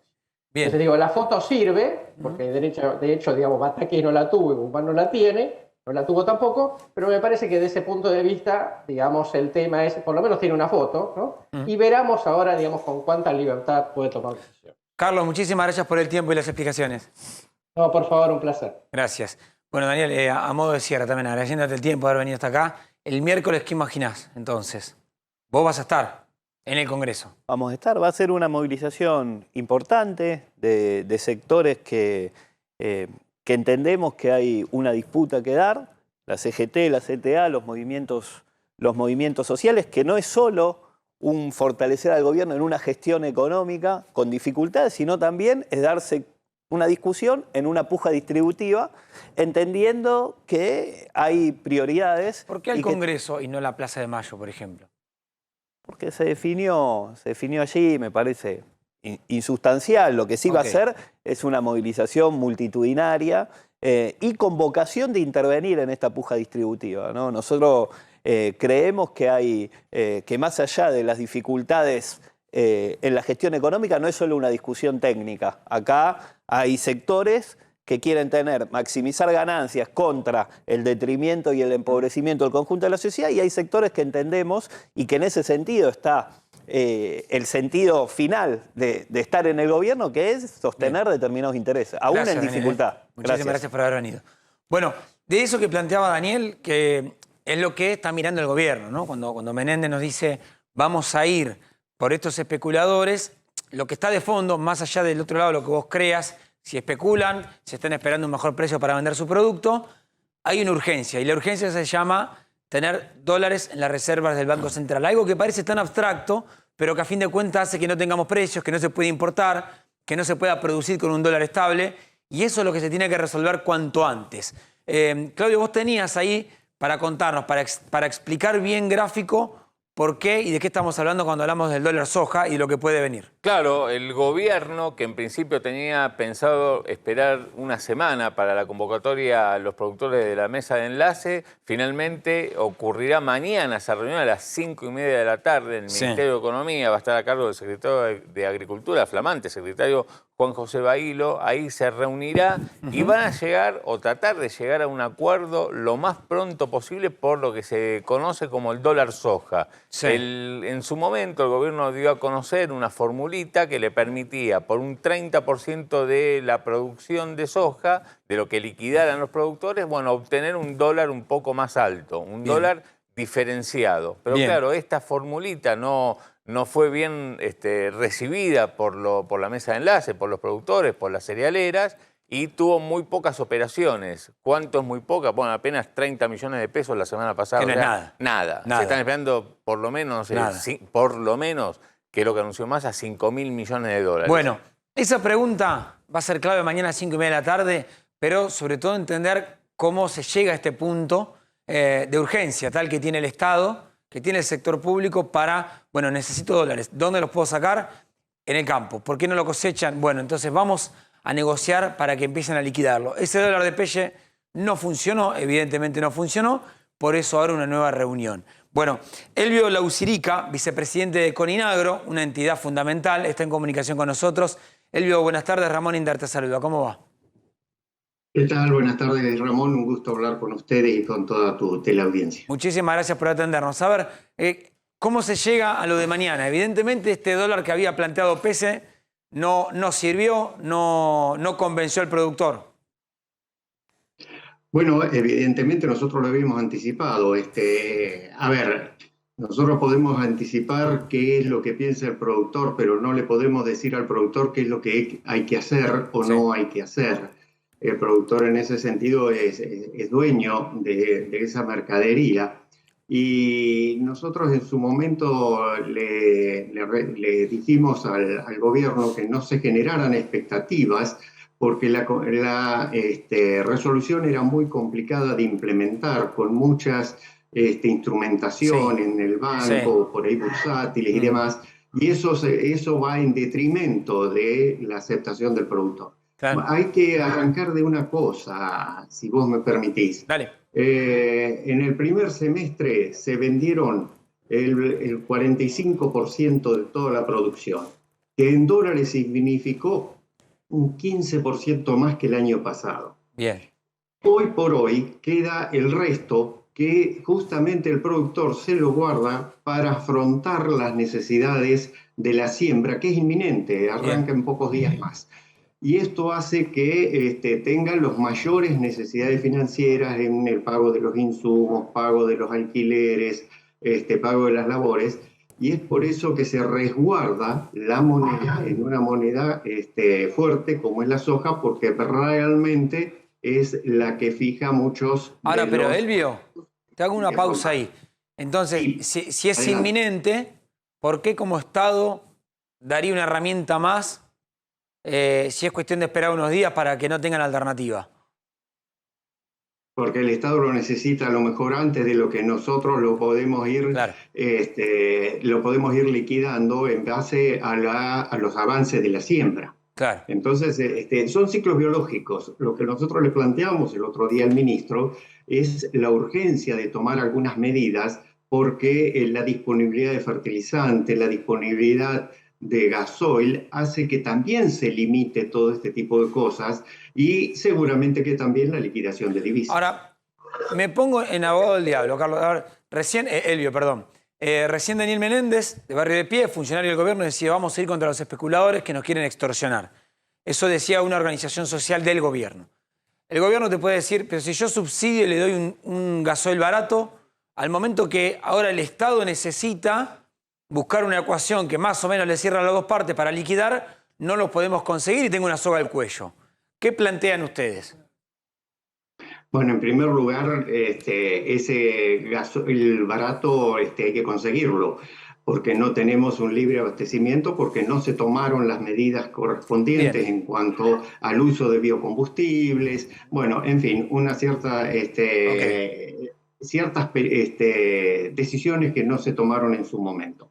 Hoy por hoy estamos en esta situación. Yo también te diría cuánta gente compra el dólar de los $200 por mes. ¿Y por qué lo hace? Y lo hace por resguardar.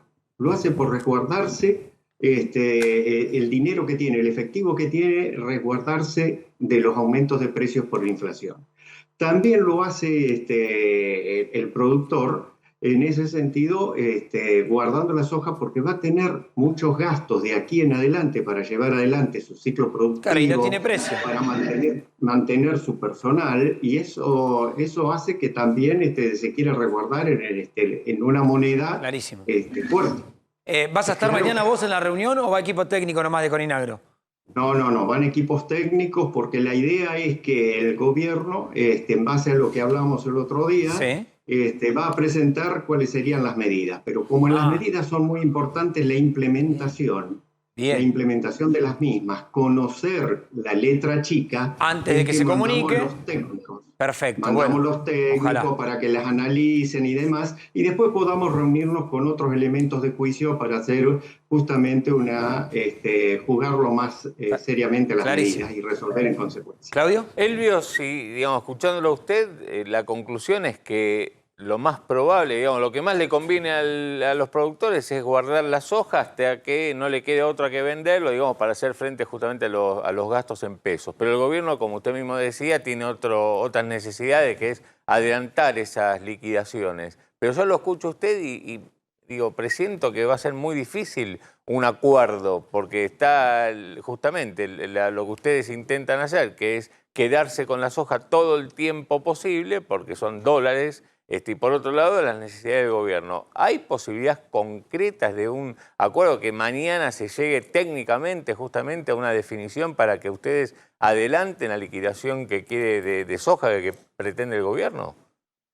Mira, se están analizando varias medidas que yo no quiero anticiparlas en este momento, no soy quien para hacerlo, que seguramente pueden entusiasmar a los productores. Nosotros no somos quien para tomar la decisión, es el productor el que lo va a tomar.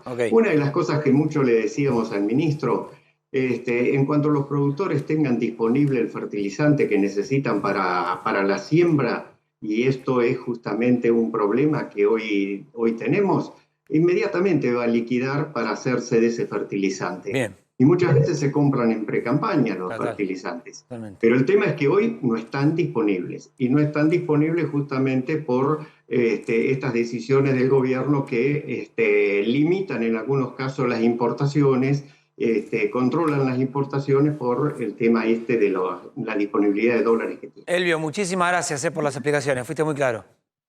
Bueno, me alegro. Por favor, Siempre a gracias. disposición. Bueno, veremos qué es lo que pasa mañana, 5:30 de la tarde, reunión fundamental para destrabar uno de los inmensos problemas que tiene la economía argentina.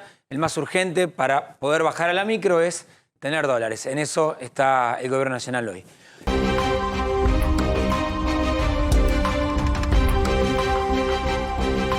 2 de la tarde, 22 minutos en la República Argentina, 15,4 la sensación térmica aquí en la ciudad de Buenos Aires. Bueno, vamos a salir del universo económico, político duro del gobierno nacional para ir del otro lado de las aguas, en el principal partido opositor, la alianza de Juntos por el Cambio, que el fin de semana hubo unos cruces, la verdad, mira, si fuera un gobierno te diría preocupantes. Como son oposición, uno intenta relajarse y divertirse un poquito porque, bueno, de última no tienen la manija de la economía en la mano. Contame qué pasó entre Morales y lo grave es que Milita. lo pueden llegar a tener, ¿no? Entonces, ese es digamos, ahí sí. Dentro de todo, dentro de lo que fue el gobierno de Macri, por lo menos había una persona que lideraba, te puede gustar o no gustar, pero sabías quién lideraba. El problema es que el próximo gobierno de Juntos por el Cambio no se sabe quién va a liderar, si el presidente sea quien fuere o si va a ser algún otro. Por eso es más preocupante esto. Puede pasar cualquier cosa, ¿no? Porque digo, hoy tenemos un presidente que no es presidente. No. En la Argentina todo puede pasar. Por eso te digo, o sea, que estas cuestiones, teniendo en cuenta que estamos a un año de las elecciones, pueden ser preocupantes también, más allá de que, como decís vos, ahora nos divertimos. Bueno, ¿qué pasó estos días? Elisa Carrió prendió el ventilador y salpicó a todos Juntos por el Cambio, los acusó de negociados, de estar en connivencia con Massa, de buscar acuerdos no siempre santos. De vínculos personales, de Frigerio. Apuntó contra Frigerio, Monzó, Larreta, Morales. Todo menos Larreta. Todo menos Larreta, no, Larreta no, sí. Bueno, yo Larreta no vi. déjamelo discutir. Hay algo raro ahí. Déjamelo discutir, porque en un momento de una de las declaraciones dice, es verdad que no apunta a negociados. Entonces dice, yo ya sé, ellos son amigos, dice. No tengo nada para decir sobre negocios, si no lo diría. Eso podemos verlo como algo a favor o algo en contra, pero... Pero es el más amigo de Larreta. De todo, bueno, pero de Massa. Se encarga de decir que son amigos. ¿Sabes que el otro día, hablando con... Perdón, una cosa. Sí. El electorado de Cambiemos, de Juntos por el Cambio, que vos le digas que uno de los principales candidatos a presidente es amigo de Massa y remarcarlo en este momento es ponerle un lastre, es tirarlo para abajo. Bueno, entonces no prendió tanto el ventilador, lo prendió por la mitad. Lo prendió por la mitad. En el caso de Larreta fue por la mitad, pero en el caso de otros no. Tiene razón. Vidal también, Ritondo también, habló de negociados en la provincia de Buenos Aires. Ritondo lo destrozó. En la época que Vidal era gobernadora. Después habrá intensidades y tonos. Para mí, al único que no le pegó es a Macri. Es a Mauricio. Digamos, para mí lo de Larreta... por eso, mostrame los chats entonces, porque la respuesta a uno de los que más le pegó fue a Gerardo Morales, que lo tiene alquilado, radical, encima, Jujeño, Pío. Sí, recordamos que Morales es gobernador gracias a una alianza que hizo el radicalismo con el peronismo disidente, liderado en esa provincia, en la provincia de Jujuy, por Sergio Massa. Claro, su vice no era masista. Sí, exactamente. Y además, recordemos que en 2015, cuando se fundó Cambiemos, Gerardo Morales militaba no por un acuerdo con Mauricio Macri, sino por un acuerdo con Sergio Massa. Totalmente. Entonces, de ahí los vínculos. Bueno, se filtró un chat atribuido a Gerardo Morales que plantea así. Hola, Lilita. Bien. ¿Qué tal? Hola, ¿Qué tal? Lilita, ¿Cómo estás? Vos no sos más decente que yo. Lilita, yo vivo en la casa de mi mujer. Te invito a que los dos demostremos lo que tenemos y cómo lo hicimos. Desde que me hice cargo, transparenté el padrón minero que está colgado en la página web para los que quieran invertir, para que los que quieran invertir hagan los procedimientos en los términos del código minero. Sí. Medio raro cómo está dibujado el chat, ¿no? Pero no importa. Bien. No vas a manchar mi nombre ni mi gestión, que es transparente y transformadora, no te lo permito, dice Morales. Está bien. Y acá viene, para mí, más allá del otro escotillón, esta es la frase más fuerte. ¿Querés romper Juntos por el Cambio? Sos la Cristina Kirchner de Juntos por el Cambio.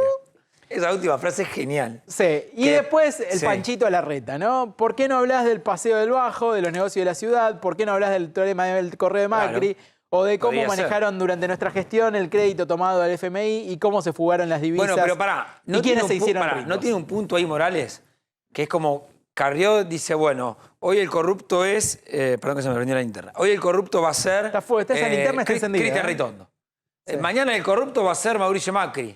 Porque, digamos, ¿te acordás Carrió en el Congreso cuando decía siempre esto de... Mi límite Macri. Mi límite Macri y demás. Sí. Después, no vamos a decir a los políticos hasta dónde está el límite o no. Todo es muy gaseoso, dirían algunos del establishment, y se pueden cruzar los intereses. Sobre Ahora, todo si vos- cuando dice me cansé de mentir, quiere decir que hasta ahora... Claro, y entonces hasta ahora es como que vos, Wino, digas, mira, me cansé de operar, Ramón, así que ahora voy a empezar a contar. Bueno, hasta el punto que hiciste.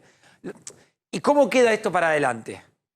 Bueno, ¿cómo queda? Supuestamente hubo diálogos donde va a bajar la espuma a partir de ahora, van a volver a ser todos amigos. Sabemos que no es la primera vez que Carrió hace eso. Siempre cuando uno pregunta, bueno, ¿qué pasa con esta declaración de Carrió? Que en este caso es esta, pero hace 2 años era otra. Todos te dicen, digo, bueno, es Lilita, ¿qué vamos a hacer?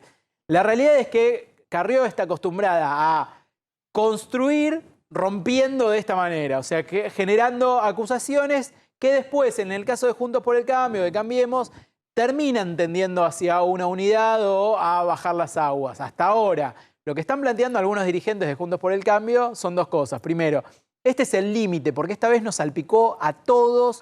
Sin ningún tipo de miramiento. Después podemos discutir la reta, no la reta, pero es pero verdad. nos salpicó a todos nos metió como amigos de Massa, como que transamos con Massa. Mi pregunta es por Esto no qué se en puede este seguir momento. permitiendo. Y hay otra cuestión, Sí. porque Carrió hasta ahora podía tener este tipo de prácticas porque tenía un 3, 4, 5% de votos propios, que era lo que en definitiva le permitían cerrar mejor un acuerdo político integral, porque sin ese porcentaje de votos era muy difícil Y además, tenerla... para la oposición llegar al A poder. mí me decía alguien del proyecto de la provincia de Buenos Aires, que va a ser candidato en la próxima elección, me planteaba esto de tenés que ir, tenés que decirle de Lilita, tenés que ir, tomar el matecito, te tomás el té en Exaltación de la Cruz, la dejás contenta y te vas, como diciendo, ya está, me saco un problema de encima. Porque si la tenés enfrente, te va a cascotear sistemáticamente. Bueno, lo que tiene ahora, lo que hace que sea diferente este escenario es Sí. que muchos ya están podridos de eso. Sí. Dicen que el caudal electoral que Cristina iba a decir, tenía. que Carrió tenía, ya no lo tiene.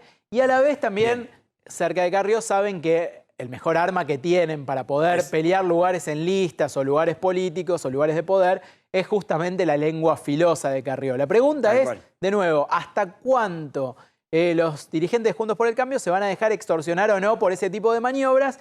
E incluso hay algunos que quieren meterle una denuncia penal y plantean antecedentes. Yo no lo haría, chicos. Cada vez que se le metió Yo no- una yo denuncia no lo a Carrió bajó la espuma. Pasó Bien. con Duhalde, pasó con Massa, nunca se hizo, nunca se probó de hacer con una compañera de bancada, ¿no? Pero bueno, este es el esquema en Juntos Bien. por el Cambio, que está en un momento más caliente que nunca, en un momento donde deberían estar tranquilos, tomando mate y dejando que el gobierno se mate, pero evidentemente no siempre eso es posible. Perfecto, bueno, vamos a cambiar de tema. Les dijimos al principio del programa que íbamos a hablar de previaje, que íbamos a hablar sobre todo lo que dejó el fin de semana turístico, pero qué puede pasar para que entiendas, si estás pensando un fin de semana, que te lo hagas largo, tenés la oportunidad, cuándo arranca, cuándo termina el previaje, todo lo demás, con Flor Halfon. Flor, dale, te escucho. Bueno, veníamos hablando con Maxi de esto de las 2 Argentinas. Sí. Esa Argentina que tiene dinero y viaja y esa Argentina que no. Se termina el único fin de semana largo de agosto. Las cifras de viajeros, decíamos, son récord en relación a 2019, o sea, cifras prepandemia.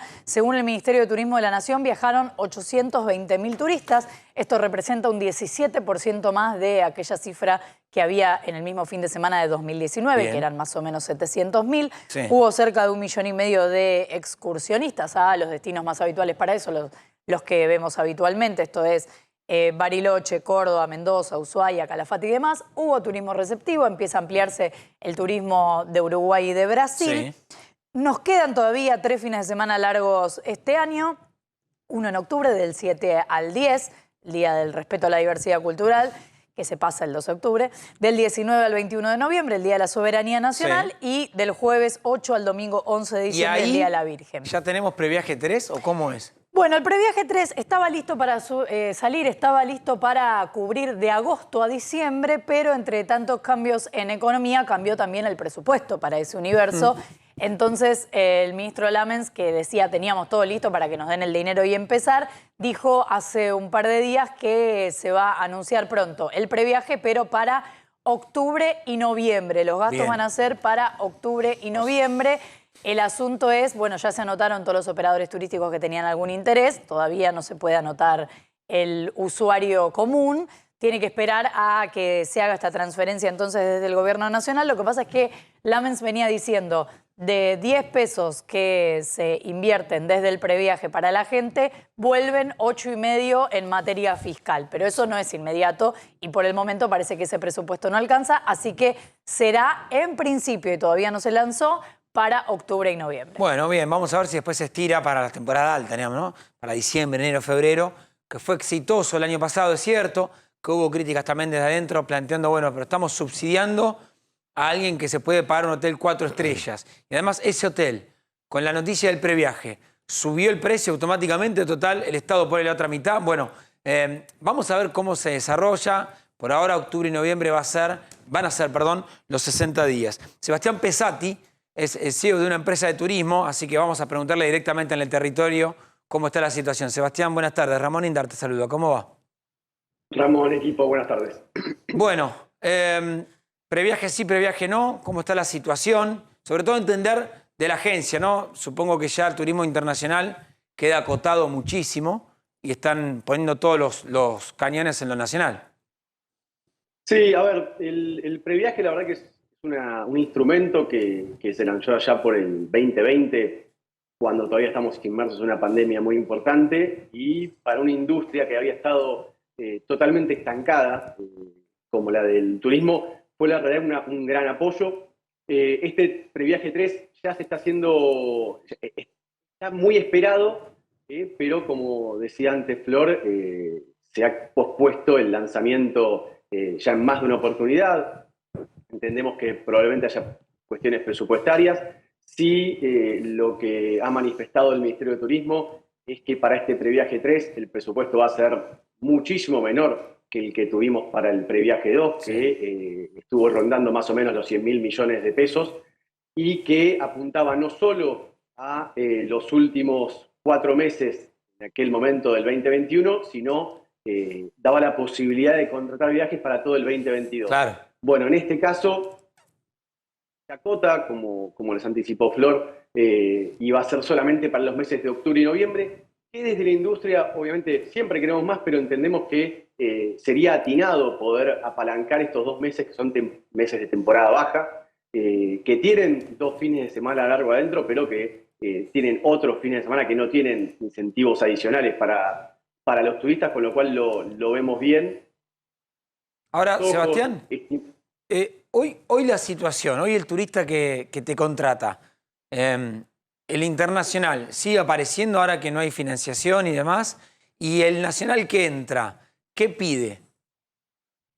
Bueno, con respecto al turismo internacional, primero y principal, entender que hoy la oferta de vuelos al exterior está cerca de un 60-65% de la oferta que teníamos pre-pandemia, con lo cual bien, es importante la cantidad de vuelos al exterior, con lo cual también que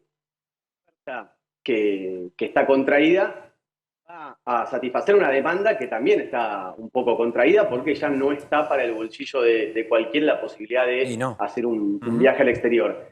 Sin embargo, lo que sí vemos, y por el nivel socioeconómico de aquellos que acceden a viajes al exterior, no estamos teniendo mayores bajas. Y sí, esto también va un poco de la mano de lo que viene hablando Maxi de las 2 Argentinas. Y está claro que hay un segmento de la población que tiene alto poder adquisitivo que aún puede seguir sosteniendo los viajes al exterior. Sí, sin importarle el dólar ni nada, digamos, se mantiene igual y eso está. ¿Y el turista nacional qué es lo que busca?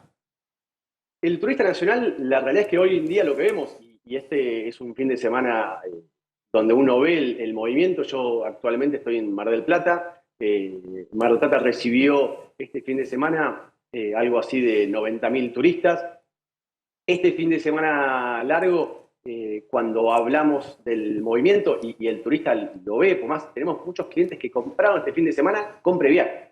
Ah, claro. Que lo hicieron por... A ver, todavía estamos con la última cola. Este fue un fin de semana que tiene mucha importancia los centros de esquí. Los esquiadores son turistas que anticipan muchísimo su compra, con lo cual hubo muchos turistas que anticiparon su compra para la nieve. Sí. Bien, vamos a retomar la comunicación después, en unos minutos cuando podamos volver a entablar contacto. Lo importante es que el previaje, como dijo Flor, octubre-noviembre, veremos si se extiende para el resto de la temporada, ¿no? Pues fíjate cómo estamos hablando de turismo, pero no hay presupuesto. Bueno, eso se llama el ajuste que hay que hacer en el sector público. Disculpame, se había cortado la comunicación, pero para tener un cierre de tu parte, lo que venías contando. Sí. No, lo que te iba a contar es que también el turismo nacional tiene una oferta hoy en día de vuelos restringida. Estamos más o menos a un 30% de caída de lo que teníamos en el 2019, pero estamos apostando a este previaje 3, un largo que nos quedan por delante, a un público que está demandando mucho Argentina. Bien. Sebastián, gracias por el tiempo. Hasta luego. Muy amable.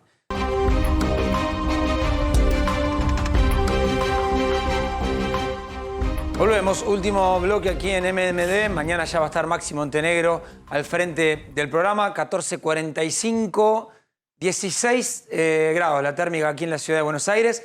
Vamos a viajar hacia el norte, vamos a viajar hacia los Estados Unidos. Hay dos noticias importantes que se está siguiendo en la agenda de ese país. La primera, de impacto mundial. Lo que pasó el viernes, digo bien, este ataque al escritor Rushdie, que por ahora lo operaron, sigue con vida, pero imagino, Adrián, buenas tardes, que la noticia sigue en la primera plana de todos los diarios.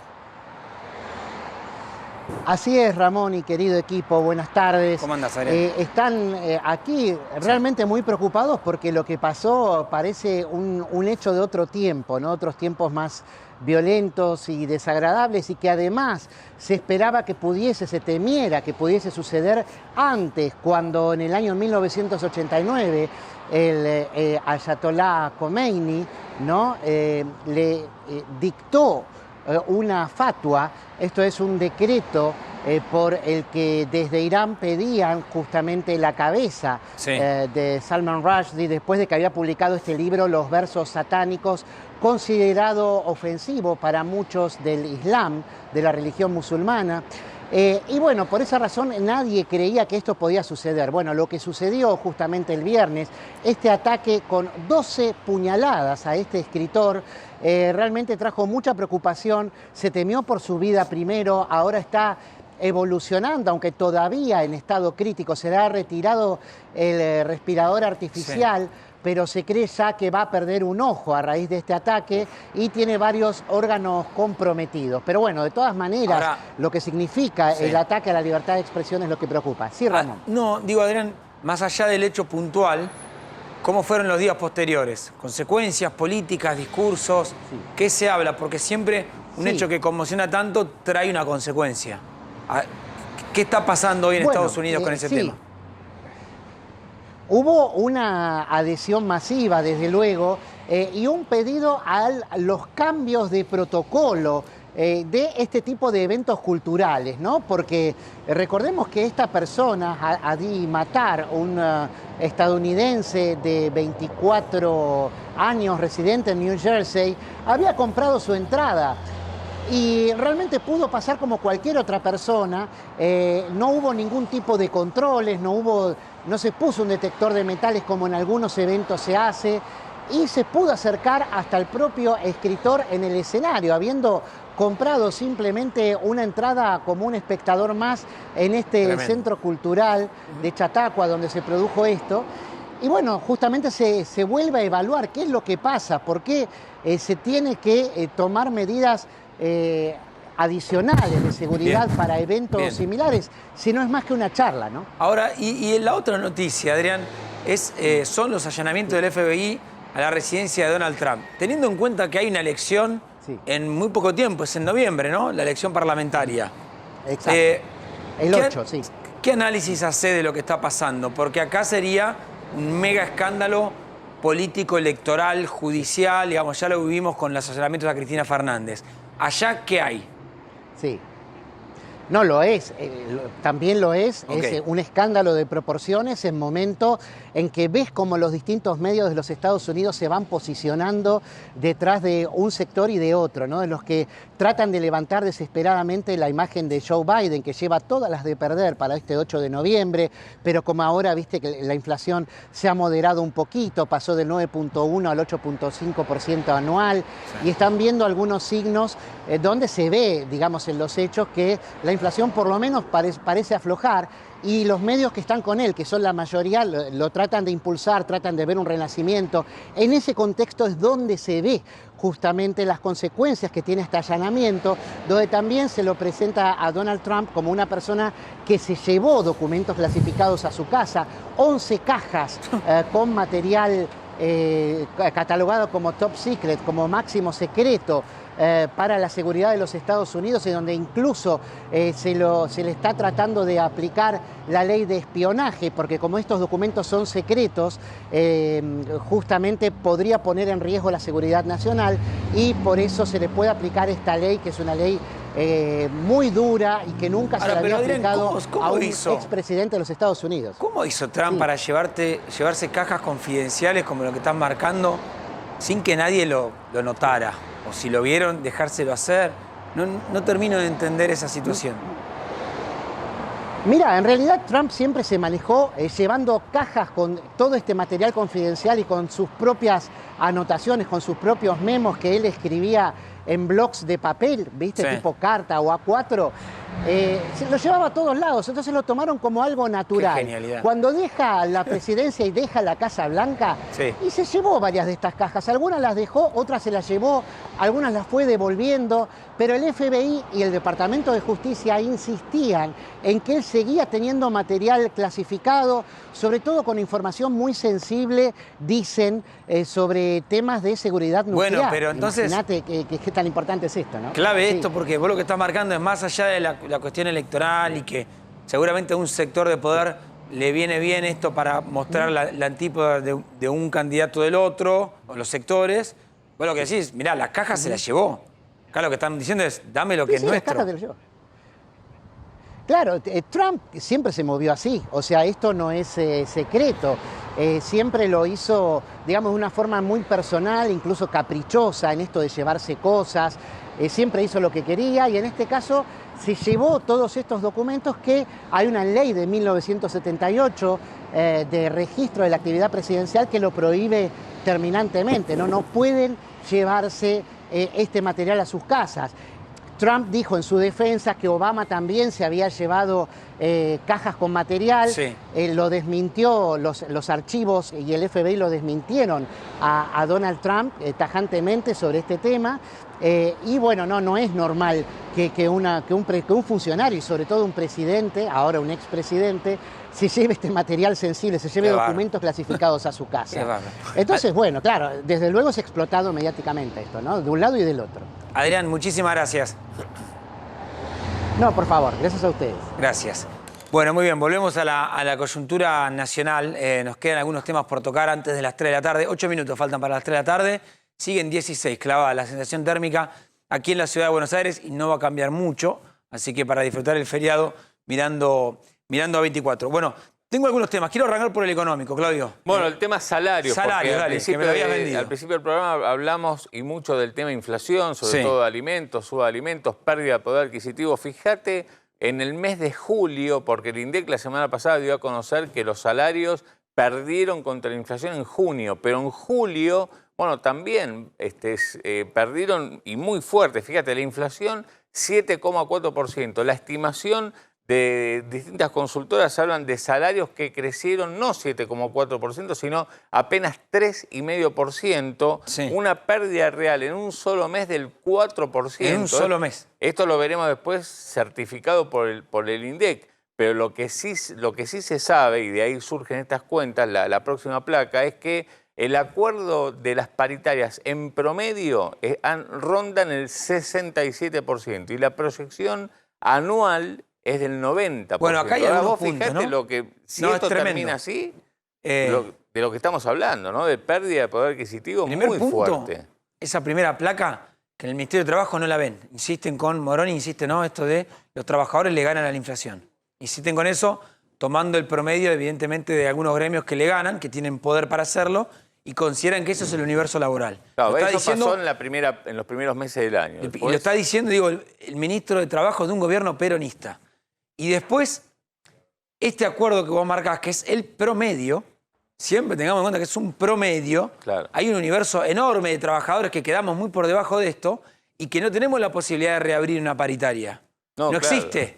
Lo que se cerró y hablarás en diciembre, en enero, en febrero y no lo tocás. Y si tu aumento, entre comillas, que no es un aumento, fue del 35%, bueno, la inflación se disparó al, no sé, ¿en cuánto vamos a cerrar este año? Y 90%. La proyección es 90%. Digamos, la encuesta que hace el Banco Central entre las principales consultoras hablan de proyección 90% y te diría que es muy probable que incluso de 90 un poco más, digamos. Veremos que además, cómo siguen. Después cuando vos vas a negociar, ese trabajador va a negociar, siempre te negocian con la futura. Y la futura siempre toman la que considera el gobierno en ese momento, que siempre es más baja, claro. para anclar la expectativa y para que el salario no crezca a ese ritmo. Entonces te dicen, no, pero si el Estado considera que va a haber una inflación del 50, te vamos a dar del 45. Ese es el esfuerzo que podemos hacer. Cuando todos después sabemos que la inflación se va mucho más para arriba. Claro, Ramón, y después todo esto que estamos viendo, se mete una discusión adicional que es, bueno, ¿qué posición toma la CGT? ¿Dar un bono, que haya un bono? Marchar contra especuladores, eso es lo que hace la CGT hoy. O, digamos, seguir confiando en que las paritarias lo resuelvan todo. Y la verdad es que, bueno, ahí la CGT dice eso, pero en otros momentos de otras crisis, lo que sirvió fue darle un bono a los trabajadores, porque incluso no solamente lo recibían los que están en blanco, sino servía como referencia para aquellos que están en la informalidad. Claro, dice, bueno, por lo menos atame eso y claro, el bono, para entender lo que estoy perdiendo. Y claro, bien. El bono un poco como que lo reciben en gran medida todos los trabajadores y en épocas de enorme inflación como esta, ayuda como un paliativo para... Bien. Gracias, Claudio. ¿Y esa imagen se la mandamos al Ministerio de Trabajo? Ahora vamos. Mandásela a ver si Moroni la termina de entender. Bueno, hablemos del tren Roca, Flor, actualizaciones importantes para todos los usuarios. Sigue el paro en el tren Roca, que es la línea que más pasajeros traslada. Tiene que ver esto con la cantidad de ramales que tiene. Es del gremio La Fraternidad, tiene que ver con que haya más seguridad para los maquinistas, para los trabajadores. Es un reclamo que lleva tiempo, pero en este caso se vincula a que ayer a las 2 de la tarde una formación del Roca, ramal Quilmes, iba por la localidad bonaerense de Bosques y se le cruzó a la formación se le cruzó un nene por las vías, un nene de 5 años. Lo que cuenta el maquinista es que el nene se soltó de la mano de su mamá y que ya no había tiempo de parar la formación, que embistió a este nene y lo mató.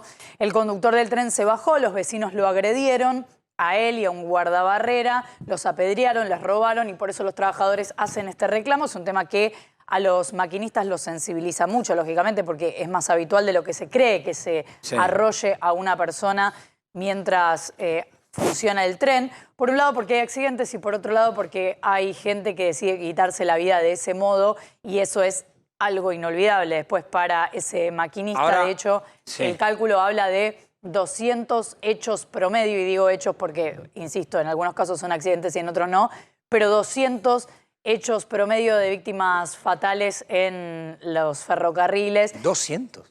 200 anuales y eso los deja a los trabajadores con mucho que trabajar sobre eso. ¿Va a haber trenes? Supuestamente sí, esto fue por 24 horas. En principio es por 24 horas, hablaron al principio de paro por tiempo indeterminado, ahora están hablando de una movilización por 24 horas. Tenemos que esperar a las próximas horas a ver si hay novedades. Bien. Y la última noticia, Pablo, se suma en la cámpora a la marcha del miércoles. Sí, se suma a la cámpora, marcha de la CGT este miércoles, va desde el Obelisco hasta el Congreso, lo que alguno dijo maliciosamente una recorridita por el centro, ¿no? Que hacen, lo dijo Beliboni. Bueno, a ver, básicamente la CGT va a hacer una marcha, era algo que se le venía reclamando, su poca participación en la calle en el marco de esta crisis social que vive, económica y social que vive la Argentina. La dilataron lo más que pudieron, finalmente se hace la marcha de la CGT. Va a ser una marcha que no se entiende si es a favor del gobierno, en contra del gobierno, a favor de qué, de una política gubernamental, en contra de los empresarios. No, estoy en la calle para que no me gane el trotskismo la base, En definitiva, es mostrar el poder de movilización que tiene la CGT en el medio de una situación de conflictividad social muy grande. Ahora, va a acompañar la cámpora, vamos a ver en qué lugar y en qué rol. Te das cuenta de lo que estás contando, que es así, ¿eh? Digo, es tal cual. ¿Para qué es la marcha entonces? La marcha es para mostrar... esto te lo digo yo, no es lo que dicen ellos. También estoy de acuerdo con vos. Es para mostrar el poder de fuego que tiene la CGT y para mostrar que aún siguen teniendo poder en el medio de lo que es, digamos, su participación política dentro del Frente de Todos y donde están todos peleados y sin saber hacia dónde van en su relación con el gobierno. Parte de la interna, por supuesto, también. No, digo, porque para entender lo que va a pasar el miércoles, ¿no? Porque el miércoles entonces vamos a tener a la CGT mostrando poder de fuego en una interna, diciendo no contra los especuladores, lo que decía Menéndez, pero no es contra el gobierno. En la Plaza de Mayo vas a tener a la izquierda diciendo que están ajustando todo. En el medio va a ser un verdadero caos poder transitar, o sea, recomendación no toquen el microcentro ni el macrocentro, porque todo esto va a ser con cortes. Y me acuerdo, Fernando Rosso, La Izquierda Diario, en un momento yo entrevistándolo le decía, ¿por qué tantas marchas? Y él me planteaba algo muy coherente, me decía, porque si hicieras una contundente en serio, no haría falta marchar todos los días, pero eso no se consigue. Entonces, todos los días vas teniendo repeticiones. Bueno, el miércoles le toca a la CGT decir que tiene poder de fuego. Y un dato importante es que sectores de la CGT intentaron bajar la marcha, más que nada lo que es Daer y Acuña, más cercanos a Alberto y a Sergio Massa, y los sectores más combativos pidieron insistir y mantenerla. Y hay otra discusión que tiene que ver con el bono, la posibilidad de que se dé un bono o no, o que se mantengan las paritarias. Pablo, gracias. Gracias, Flor. Gracias, Claudio. Bueno, mañana seguramente Máximo Montenegro ya estará aquí. Sigan con la continuidad de la información, todo en la 24.